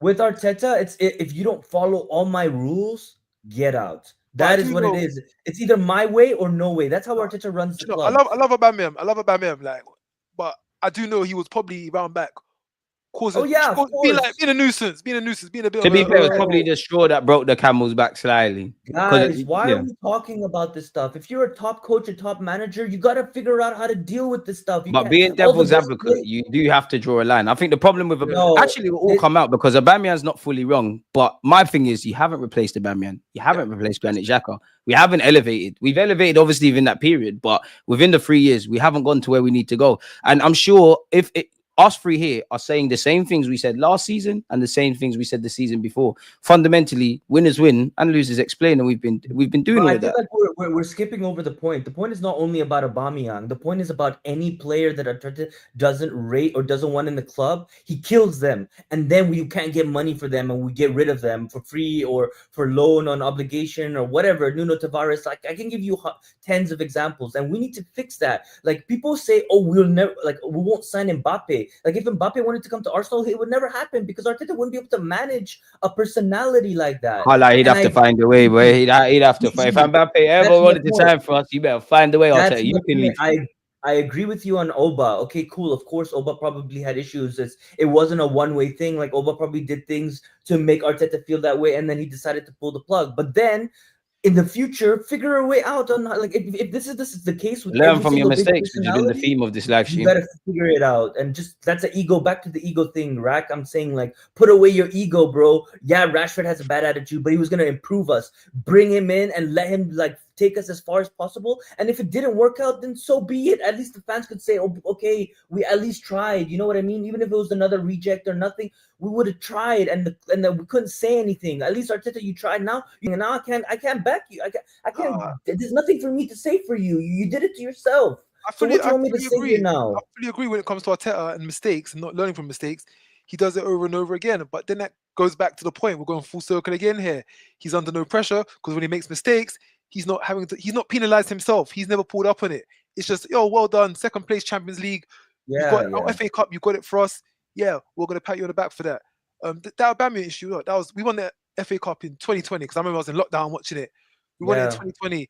So let's say 4 years now, 4 years And we without a still striker, haven't replaced 4 him, years we haven't bro. replaced a striker, and why not? And Why this have we guy not was replaced him? carrying. This guy was carrying the shit Oh, he team, was. him and Saka, bro. And Arteta was playing him on the left wing, and he hated it. Arteta killed him even on the left wing. He didn't even play him as a striker. He forced Lacazette. We made so many mistakes, bro. And when we talk Would you about still this, and we consider this quote novice so mistakes to answer this question? I think 100%. These aren't those mistakes. These are high level mistakes now, and these are No, mistakes. man. Do you know, back then we could say this is playing just gross on the left negligence and Playing incompetence. to me. Marino as a striker is novice mistake. Back That's in not the a day, high level mistake, bro. playing Aubameyang on the left side and he's scoring goals. Like, okay, he's getting the Okay, job done. fine. To He's be fair, he fine. was doing that at Dortmund. I'm not against that, but Yeah, he's everything getting else, the job you're done. doing idiot things. Like what you just said, Idiot put things, Marino up man. front, not signing strikers. The fact that us as fans can sit here and project And say what the this. issue might be and say, striker, we Yeah. need a striker. Slightly, it's just stupidity, really. The fact that it's now It's happened and we're stupidity. not strikers, we're not even FA coaches, we're just guys that got a passion for this club. The fact that we can spot 100%. this and you can't, that's the issue. 100%. I shouldn't be able to 100%. I shouldn't be able to tell you this from a mile off. You should be able to see this. And I feel as a fan who's not FA qualified or a coach, if you can't point this out, then what are you doing? And then what the flip side of that is you can see it, but you're still doing it. So why are we doing it? Yes, Why yeah, do you yeah, do this? yeah. I don't sign into this rhetoric of he's doing it to send a message to the club. That's a dickhead thing because he said we've got Yeah, one I of the agree. smallest squads. This is a reality of something. I would rather you at this point now. I'm not saying the young players, the Cabbers and the Nathan Butler or the Degis. I think you've got two You should. options. I think you try them or change the formation. Now we all know he ain't changing the formation. We're in March now. That isn't gonna happen. So it's a bit of an L. I want to ask you lot one last question before I let you lot get out of here. Yeah, we've been linked with Joshua Kimmich. Do you lot buy it? Would you be happy if it did happen? Where you lot at with that? And there's also simultaneous rumors that we want to partner Kimmich and Zubamendi. What would that mean for Declan Rice? Rack, you want to go first? At this It's a lot to point, consider, man. do you know, we're so hollow right now in teams. So of course we take Kimmich. Of course we take Kim with Zubamendi in the middle. Of course we take that. Again, about the formation, is he going to be too stubborn to change the formation? If you're going to change the formation around to involve those two players, then yes, we've got two world-level players who we could put in the team who right now would really, really make a difference, especially if Partey's going to be moving out, especially if Odegaard's going to be having hot and cold flashes throughout game. Well, then again, we're not going to say him, he's the captain. But bringing in two players of that caliber, at this point, it can't be any worse. If we were to get those two players, for example, in the transfer window just gone, it's not strikers, but it's something to add to the team that's already hollowing. So right now, yeah, I'm not against that idea because who else have we got to pick from? So we were linked with him last season as well, and we were linked with him in the summer as well. So we've been wanting this guy. Arteta's been wanting this guy for a little bit, and I mean, obviously we waited for his contract to run out, and I think we're going to compete against a few other people. But as Rack said, like it's absolute no-brainer to get this guy on a free transfer. He brings the experience, which will replace what we're missing from Jorginho, right? The like professional experience, won the Champions League, has played games, knows like how to handle. Household name in football, really. Sorry. Household name in football. Yeah, absolutely. Even though he's like at the tail end of his his career, and he can play in midfield and he can play as a right back, right? Don't So give I Arteta think any ideas, man. yeah, like that's the only type of players that we sign, players that are versatile, can play multiple positions. So I think it's great that we're looking at him, and obviously it's a no-brainer. And also because we have to fix so much in this team, I want us to like if we can plug in some of these smaller holes like the backup goalkeeper or backup right back with a 10, 15, 20 Let's million. get some depth, man. We need more than 19 players. So we could spend the 60, 80 million on the big positions that we need, that we know we need to address. And on the Zubamendi thing, again, like everywhere we're reading, it's been a past couple of weeks. I mean, since the window really closed, we've been saying that Zubamendi has chosen Arsenal, and pretty much. You not seen him hold a shirt outside London Coley? Until I see that, I don't want to hear none of that from these journalists. He changed his mind on Liverpool last minute as well. So to be Exactly. honest, right now, I wouldn't just be down for it. I would say Jason Ito's leading that deal. To any Arsenal fan from now until the end of the window, any rumors that you see, just take it with a grain of salt. It's gonna come and go because that's part of football and it's part of the world that we live in, especially on Twitter. And you just gotta know what to take at face value and what not to. You can't run away from it. You know, as someone who aggregates news every single day about Arsenal. I read hundreds of articles, and a lot of accounts and a lot of people will put shit out there just to get reactions. I try my best over time to learn and just try to put out stuff that is, valuable for people. There's a leg of truth in it. Yeah, and that has a leg of truth in it because there's just too much crap that goes around, really. So Can someone I would confirm say any transfer is this just chill. is this Nico Williams linked to Arsenal or story? Yeah, Is there any truth to that? Is there any It truth is to that? true. It I is do true. think they have interest, but I how would much I'm tell interested in you- going on a date with Kelly Rowland. It doesn't mean anything if she's not across the table, bro. Like Okay. it's dead. From, Sign the from players what- or allow me. Yeah, from fair what I enough. know and from what I hear from people that are in the know, I hear that we did get the green light for him, and it was just too last minute at the end of the window. And he basically just said, "Look, wait till the summer." But I'm happy. Like I'm interested in moving to the Premier League because he wants to improve his economic, just He's on like well-being 200 for his grand a week, family. I anyways. know, but for his family, but there's always better. It doesn't matter. Yeah, Like, yeah, you're I know how definitely you gonna move are, to and I know Arsenal how and get I am. more.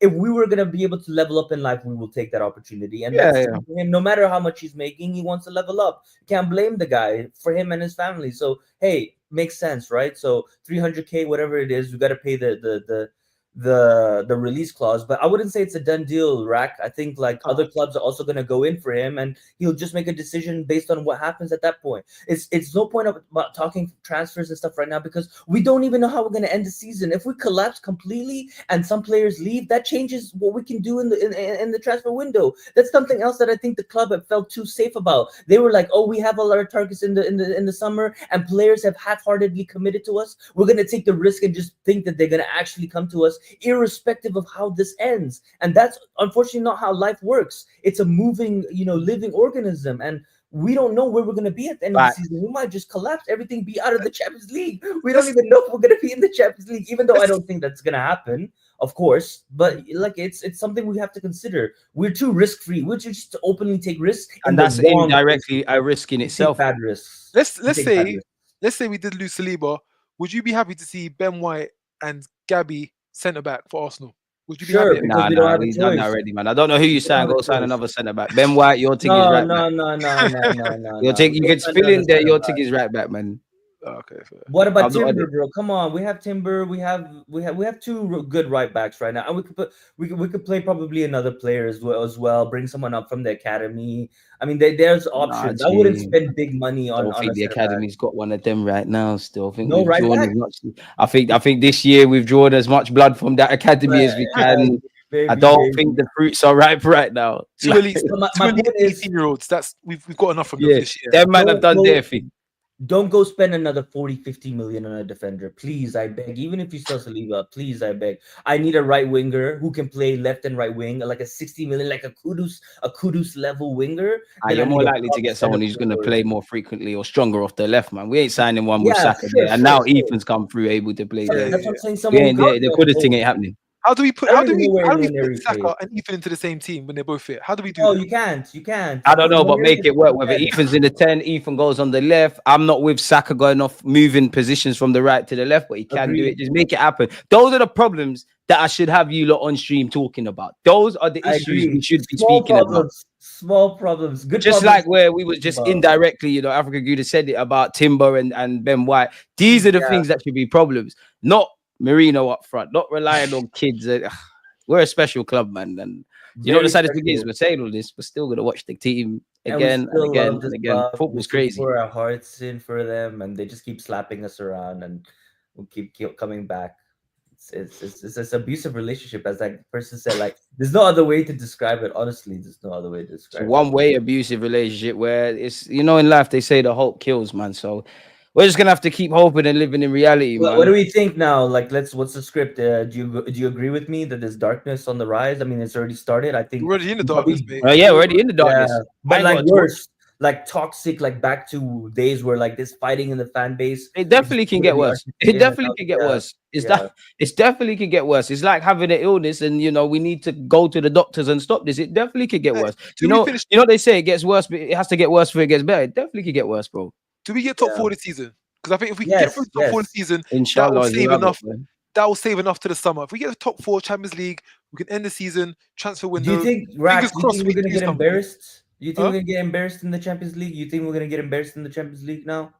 I think we're I think we losing. might get it we'll against PSV, but then we get slapped 2-1. up against Madrid, bro. That's like, oh, you're saying like when we get past PSV, we blood I think we might like by like one Olympiacos, goal. Villarreal, We Sporting might by Lisbon come one to goal mind, or man. something, or penalties, and then we get slapped up I the can see next that. round. We'll lose on penalties. I can see us losing on penalties. We'll draw with PSV, lose on penalties, go out with a bit of grace, and then rest of the league we'll just see it out. But as long as we get top 4, then we can at least reconstruct next season with some Do you know dignity how and with some money sad in our this pocket. conversation is, bro? Look at the conversation that we are having, and we knew this in January. We were still in 4 effing competitions in January, And top 5 now gets in the March we're Champions League talking about apparently that as the well. Maybe the season is Cronkies knew over. that in January. This is so disappointing. I don't know. Man.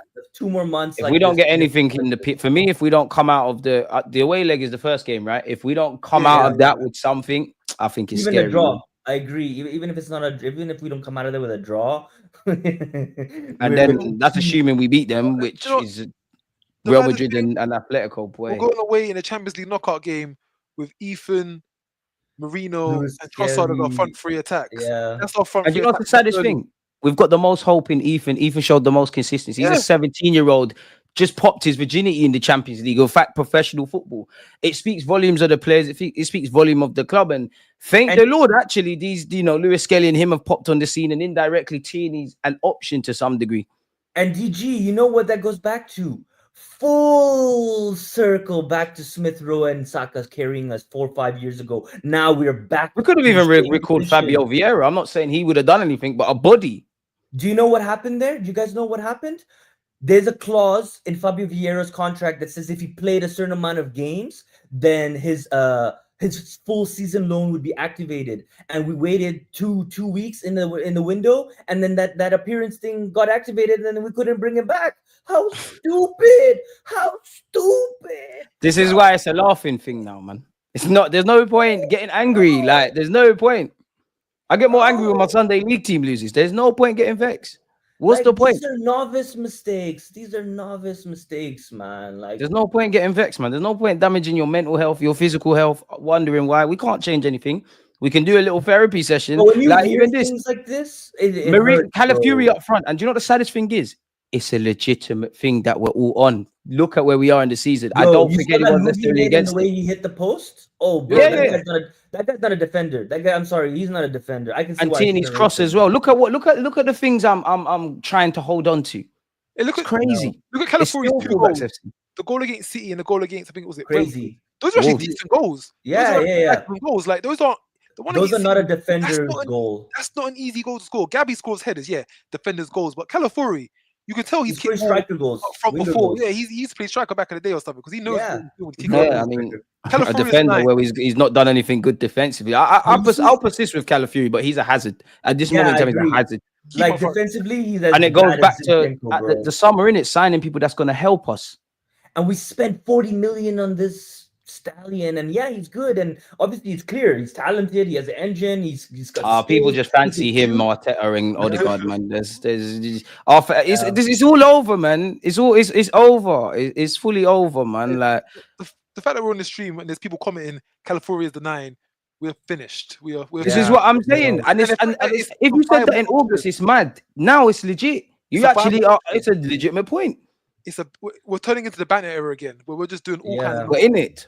Man United kind of taking. We're in it on steroids. Trophy, but I agree with you, Rak. I think this is embarrassing right now. I feel embarrassed. It's all about saving face now, which is embarrassing, and that's what it was as soon as the window closed. What was Man United? They're 16th. It's embarrassing for them, but they're in like a relegation scrap, fighting to actually be good, and we all know that they're shit. With Arsenal, we're a top 4 trying to run for the Premier League title, and we're talking about putting central midfielders up front. It's like. I know. Unfortunately, we're the fat friend that thinks she's the prettiest of the group. Like, let's be honest. That's what it is. We're the ones winning the cups. In a group of we're the ugly girl in a group of baddies, and it's like, why is she there? How does she get there? And why is she talking like she's on level with them? Yeah. And she's saying, "Oh, don't talk to my friend. She's busy." Like, we're doing the most. It's over, man. We're doing too much. So, in terms of my last point on Marino, I think. Sure, if you want to play Marino as striker, do it, but do it in the 60th, 70th minute. Don't do it from the start. Like, you have to play Sterling in there. Let him get his run out. Let him try his best. Whatever he can do. Like, just get the guy to run. Bare minimum. If he's putting 110%, then, I mean, okay, that's all you can expect. But, like, guys, like, we've played the game. You don't put a midfielder over a freaking out and out attacker. Gooner, I you're don't not care if wrong. he's not You're a not wrong, striker. and I agree with you. But I am at that point. Yeah, fuck it. Do No, whatever not you from the want. start. Not from the start. It's just Do whatever. it doesn't work. These lot don't care. Do whatever you want. If Calafiori's gonna, like I said, I agree with you. Sterling, that's my first thing. But Yeah, Calafiori up front, Sterling through the middle. Do whatever you lot want. There's nothing to salvage anyway. Fuck it. It Fuck can't it. get any worse. Yeah, fuck It it. can't Like, get any No, worse. It can't get any that's worse at so. this point. The fact that we have to accept this is such a problem, you know. And like, it's just so bad. The fact that we're just accepting the way this is, and we're like, yeah, play him because nobody cares, and the season's over. So The like, thing is, it's not even that the season's over. It's that we have no viable. You know, people say we have no, a fin. play Sterling or play one of the kids, academy kids. We played man. Sterling. You saw how that went. You saw how it went down. He stunk I up I don't know, all know why the you but place. won't play he's Nathan he's Butler still and Deji. better than I clearly don't rate him to Mourinho. where it's like this, and you're still not playing Donny Yeah. or Cabba. Bro, if the even- fact that you don't rate him and he should still play, it tells you how bad of a situation we're in. I don't care. I agree with you, Rack. He's shit. He's so bad he can barely even pass. But you still play someone like him over a midfielder who's never played Well, to be striker more than to be once. fair, Mourinho has scored more goals in the Premier League up front than Sterling has, and he's played there for 10 Bro, minutes. when we're talking So about instinct, and a ball comes in a certain Alright, area, man. you want an attacker to be there. You don't want a midfielder who's not going to think that way. if the striker's doing the same thing as the midfielder, then what difference does it make? At least I know Yeah, Calafiori I can hear shoot into you. the I bottom hear corner. you. Like, I hear you. He's just a better finisher. I just think we got lucky with Mourinho. He's And a we're having well-run these combos in Delaney February, player. which is we mad. got Well, lucky. No, do you know March now, obviously, that but game it's against March, Leicester, yeah. we got lucky for that last 10 minutes. No doubt we got lucky. They But were we haven't got knackered. lucky with Sterling. No, we haven't got lucky with Sterling at all. At all. I These 10 know, minutes I with know. Mourinho. And When's Sterling Odegaard's gonna come letting to it? this lone guy take our most important free kick in a game Hey, that we're that about to is the draw only time goals I've been for. annoyed recently. I did saying it during the watching. I was my like, no, God. Sterling. Like, Sterling how must can be you do CR7 that? in training because everybody's letting him do it. I'm like, what's going on here? He had a close free kick in the Carabao Cup. It doesn't matter. This guy Yeah. he's not our player. Yeah, Why no, do it's we not even that. Like, our come on, man. player, I'm sure bro? I've seen Sterling score a free kick for Chelsea, but come on, man. Bro, Sterling taking free kicks, big Arsenal. Football Club, Crazy. and you're the captain, and you're letting a Chelsea lone player take. This is like our title. If Ethan was, I can't remember, but if Ethan's on the pitch, just let him slap it, man. Fuck it. Ethan do everything. Just let him slap it. Anybody, I even let Raya take that over Sterling. I'm sorry. Slightly. Bro. Oh, Hey, you know what? you see that Raya turn? Yeah, crazy. Yes, And 30 hey, that was 37 Look at what kilometers. salvaging. That was the best Crazy. moment That against was the West Ham. highlight of the game. That was all. That was wavy. What a That was chop, so huh? wavy. And he got the Right. pass away too. A brilliant move. Brilliant move. Raya left wing, yeah? Was it? Yeah, Raya left bro. wing? I don't care no more. I don't care no more. They don't care as much as I care. So fuck it. Like, do your thing. Like, Arsenal, do DG, your I've thing. heard you say this before, you know, and that's the painful part. Is like we've already had these conversations before, as you said. Like we've said this, we've been in this situation like 3 years ago, 4 years ago, where we've been in the mud and we're like, F it, like the season's over, just do whatever you want. We don't care anymore. And it's so sad that we have to keep going back in there. And as you said, I really hope we didn't miss these 3 seasons as our like the opportunity when we had to get that just one over the line. And not another for another 10 years, but we at least got that one, and we could have held on to it. But it's got to be physically exhausting, bro. 4th year with the majority of these players to go again. I'd love to see it. Listen, if a year from now we won the Prem, all somewhat forgiven, or if somehow we win the champs this year in some dream world, reality. This man don't want it as much as me, so I don't care no more, man. Like I care about my club. I don't care about who's managing it, who's playing. Bar a couple of players checked out now, man. Like I'm here. So, I look at Arsenal like if I had a son and I was watching every week their Sunday league team. That's it now. Like there's no emotion, there's no nothing. What do you think about Mika? Like another F up? We didn't even give this guy a chance in preseason, man. We got rid of this guy. You know, I wanted him to sign a new deal and go out on loan again, just because this summer approaching, we would have made some peace. But naturally, you're seeing him score another hat trick. Hindsight's a wonderful thing. You would have been lit for us. But you can see Arteta didn't rate his thing.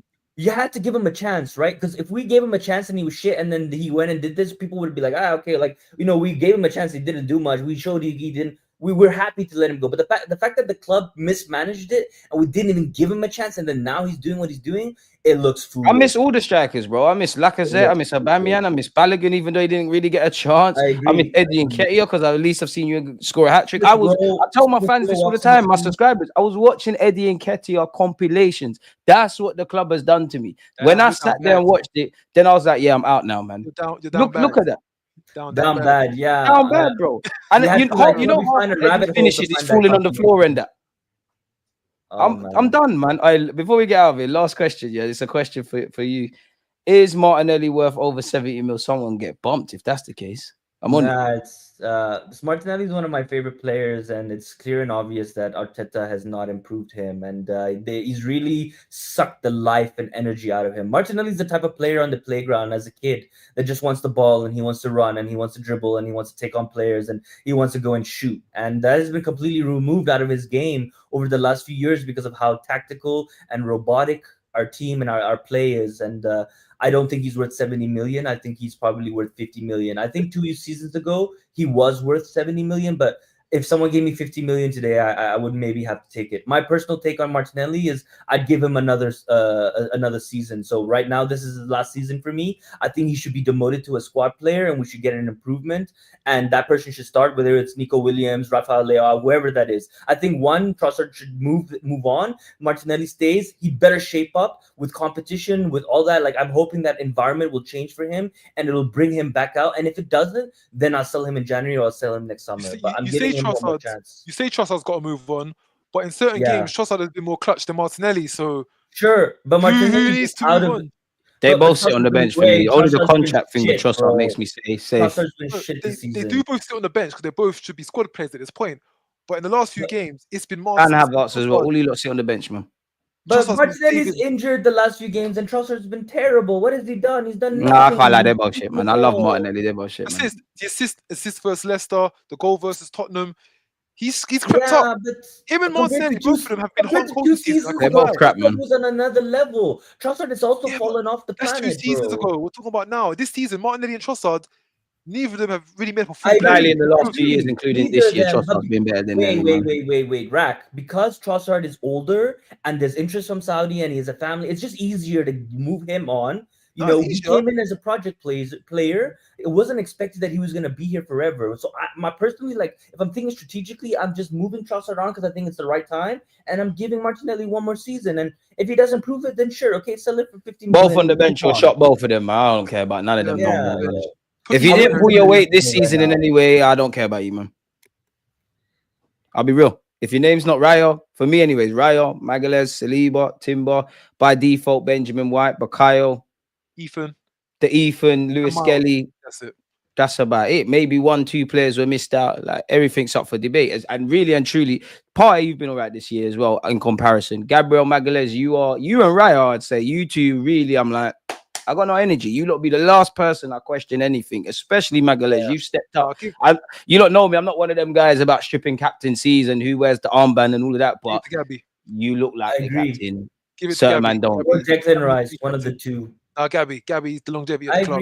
I see all of this, Odegaard. I see it. I hear it. I love you as a footballer, but when the going gets tough, you wouldn't want to get into a problem outside a nightclub with Odegaard, man. Like, it's crazy, man. I know we want to end, but I just had one topic that I wanted to talk about. Go ahead, man. I wanted to ask you guys because, like, I think about this, and like, obviously we've all played, so I know, like, when I talk to you guys, like, we know what we're talking about. Why don't we practice stuff in training, guys? Like, I don't understand. I don't think we're practicing enough in training. I don't think we're doing the right things in training because I know that we should be practicing. We are. It's just not what we want to see. No, everything we're doing is a reflection of the manager. It's that playing out from the back, going into midfield, working it side to side. Declan Rice making that run. We're just not changing nothing. Do you know what kills me about this new Arsenal format? Do you know what kills me about this club, which we've been like this now for the last few years?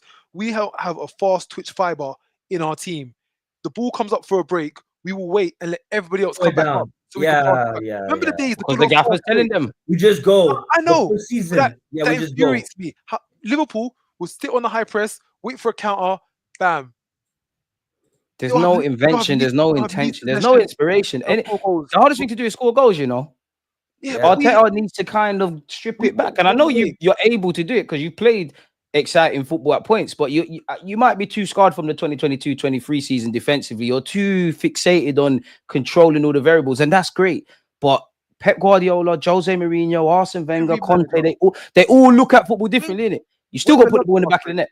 Wenger loves the simple game. Wenger will leave the whole back line open to have and just go for the attack. 100%. Go on the attack. And we all know deep block, low block, mid block, compactness. You've already got half a chance. I didn't know this was until Arteta Mourinho, but Arteta implemented it heavy on. But even Mourinho had a few fast breaks here and there. for his man to But get he down. can't run, Do that. bro. What you expect this guy? Yeah, to I can't lie. do, Marino man? looks slower than Xhaka. I didn't see it at the Bro. beginning. I see it now. I'm like, raw. I feel I bad think he for was the guy 'cause I okay see him against Forest, but he sprinting, and I'm like, pisses me off, man. He keeps doing that holding his face thing. We got Martelli. Martelli, his best thing about him is his pace.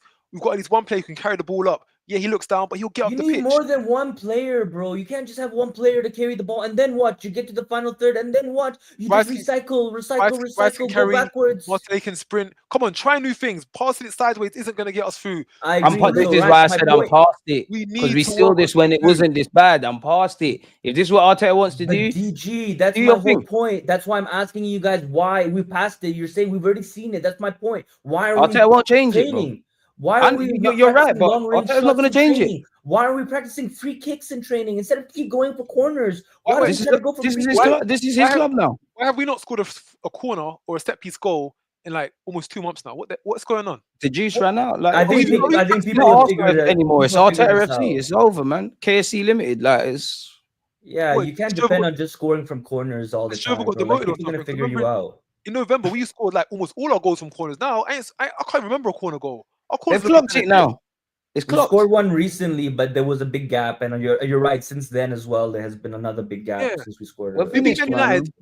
We beat Man United at home. I think it was November. 2 corners. Went to Fulham. Got a corner. Champions League corner. We can't. The juice is We gone. can't create. That's why I'm It's gone, saying, man. Rack. Yeah, the lemon juice from the we squeezed as much juice from the lemon as Arteta likes to quote lemons. But then, man. It's if over, you man. squeeze enough juice from this lemon, then find another fruit. Yes, I'm You saying. have to. You have to. He find don't want another to. solution. He don't want Right. to. He likes lemons. That's it. He's allergic to everything else. That's it. But then that's the ego. That goes back to the ego thing that I was talking about. And Which is then that why I means said I've checked out, We're bro. gonna fail. We're This just is gonna why have I've a checked feeling out. then. That's what it goes back Everything to. you're saying is why I've checked out. And that's what it You goes back lot to do being your thing. comfortable.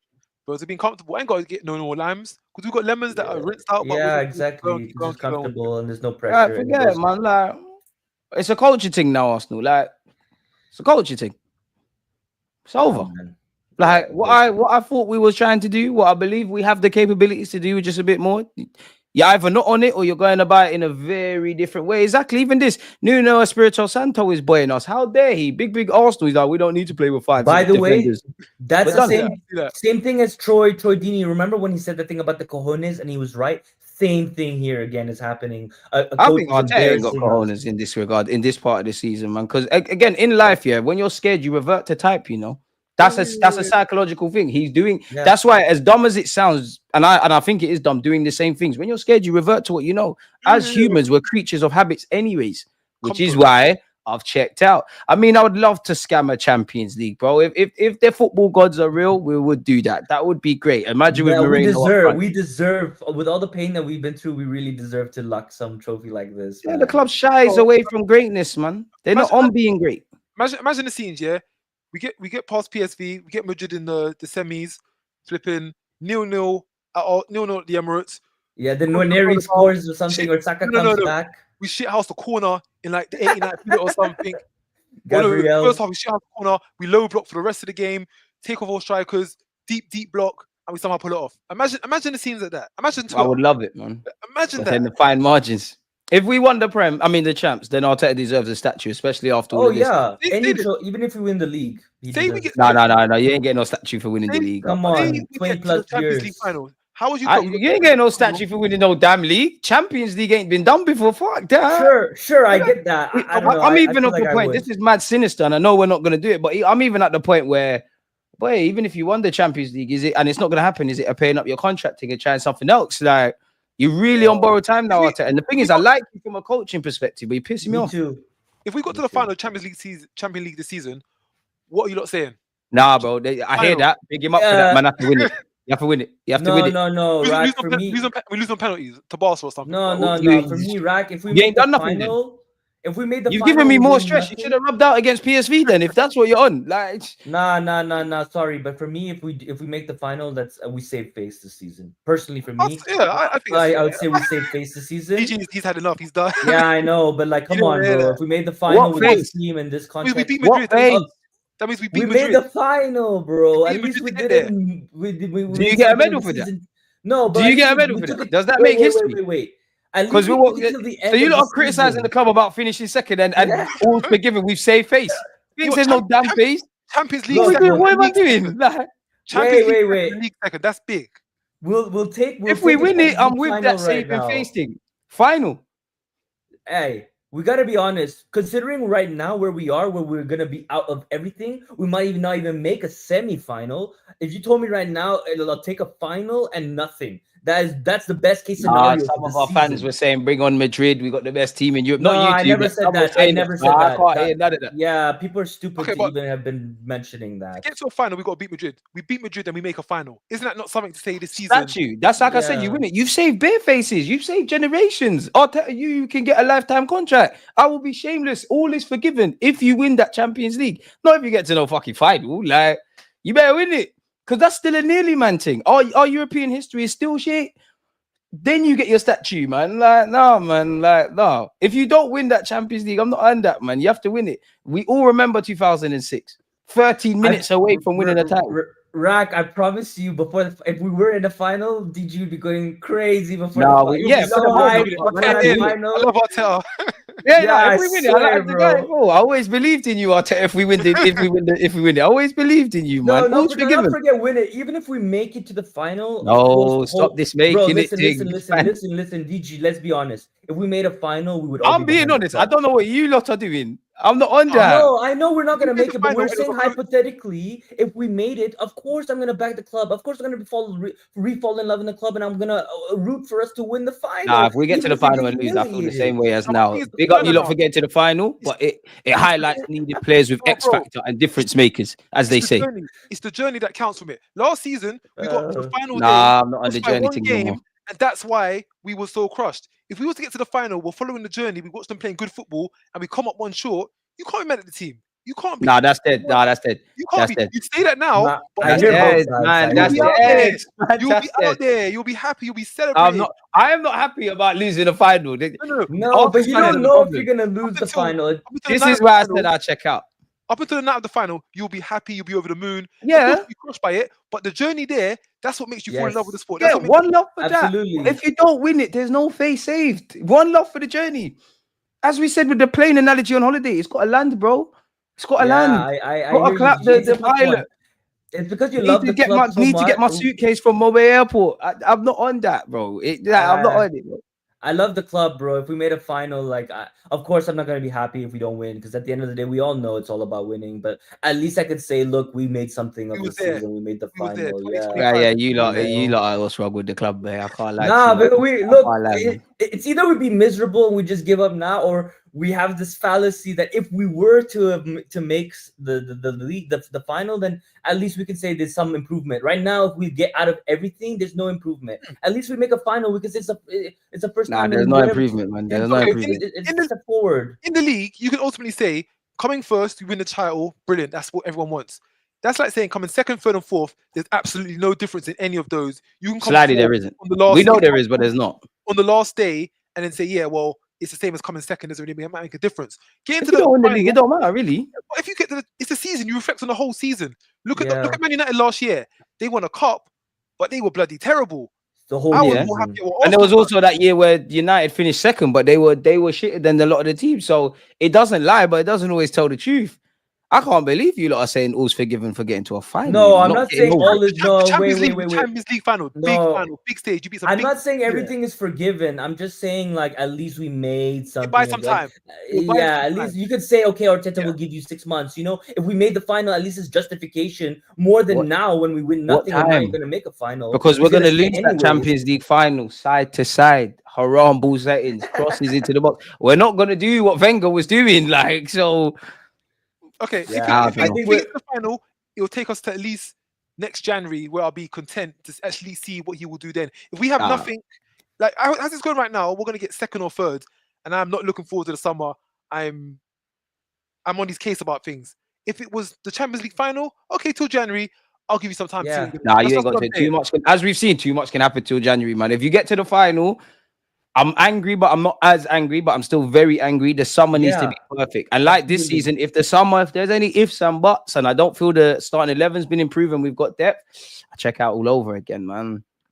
Nah, I I'm hear not. you, DG. Of course, we want to win, but at the end of the day, like I also want the best for my club, and I want us to do the best that we can, even considering the circumstances. And I'd rather even lose in a final right now than not be in a final. Yeah, Personally, that's how yeah. I see it. That's not means I'm gonna say like it's a good season and then all that. No, it's been a It's I terrible. not, mean, yeah, Everything's been naturally it's everyone not wants to insane. get to final, I'd but I just want to rather win. be in a final than not be in a final, and that's it. like say we got knocked out in the Champions League in the group stages. So you're saying that makes no difference to losing in the final? Of course, No, there's of a Yeah. massive course. difference. Of course, there's a I massive know. I difference. mean, we're conflating the things. Of course, if we went out in the league phase, better yet, the Champions League, he's not going to get sacked. But we wouldn't even be here. Or I wouldn't be talking about Mikel Arteta at all. I'm just saying, if we get to the final, no face is saved with me. I'm not on that. A little Yeah, bit, I'm fair not just a on play. little that. bit, just a little A bit, little bit. Nah, Yeah, I there's no agree. a It little has bit, a to little be. It's a bit. like these final of guys the saying Champions League, Emre's bro. touch finals. Emre's touch finals. He touched the final. It didn't matter. So if we get battered, what like in the Europa? Yeah, I'm not on that. again, it all depends on how the game goes. If we get spanked 4-0, then of course the feeling is not going to be Yeah, like, but oh yeah, we made a final. But if Emery we didn't get. lose 1-0, I don't want to watch my respectable. players going and getting their medals first. People throwing it on the floor and But all of why that are we stuff. I'm talking not on that. about this? We're not making a final anyways. I don't know Yeah, why we yeah. I was even just about talk to say, about we're this. acting like PSV Yeah, isn't around the corner. Like it can we're get not done. making the final That anyways. little bit of hope keeps you alive. That little bit of hope just keeps you Rack was trying to longer. end it on a positive, like, oh, if we made the Trying to let, final, trying to let all the viewers go home happy, feeling good about things. Yeah, maybe we get to the final. Maybe we'll shit Nah, out. dead. And on that note, we're done, man. You lot are doing the positive thing. I let people know they can find you too, man. It's been a pleasure. Yeah. Rax_story. I can't Find me on believe it. Twitter. Find me on Instagram. Rax Story. Yeah, for me, you can find me on Twitter or Instagram, the African Gooner, about to hit 65,000 followers. So Congrats, man. yeah, thank you. Yeah, follow up there if you want Arsenal updates. Smash the like button and all of that, people. I'm gonna go and simmer and think about what these lot just said, man. I can't believe it. I thought you lot were wolves in sheep's clothing, man.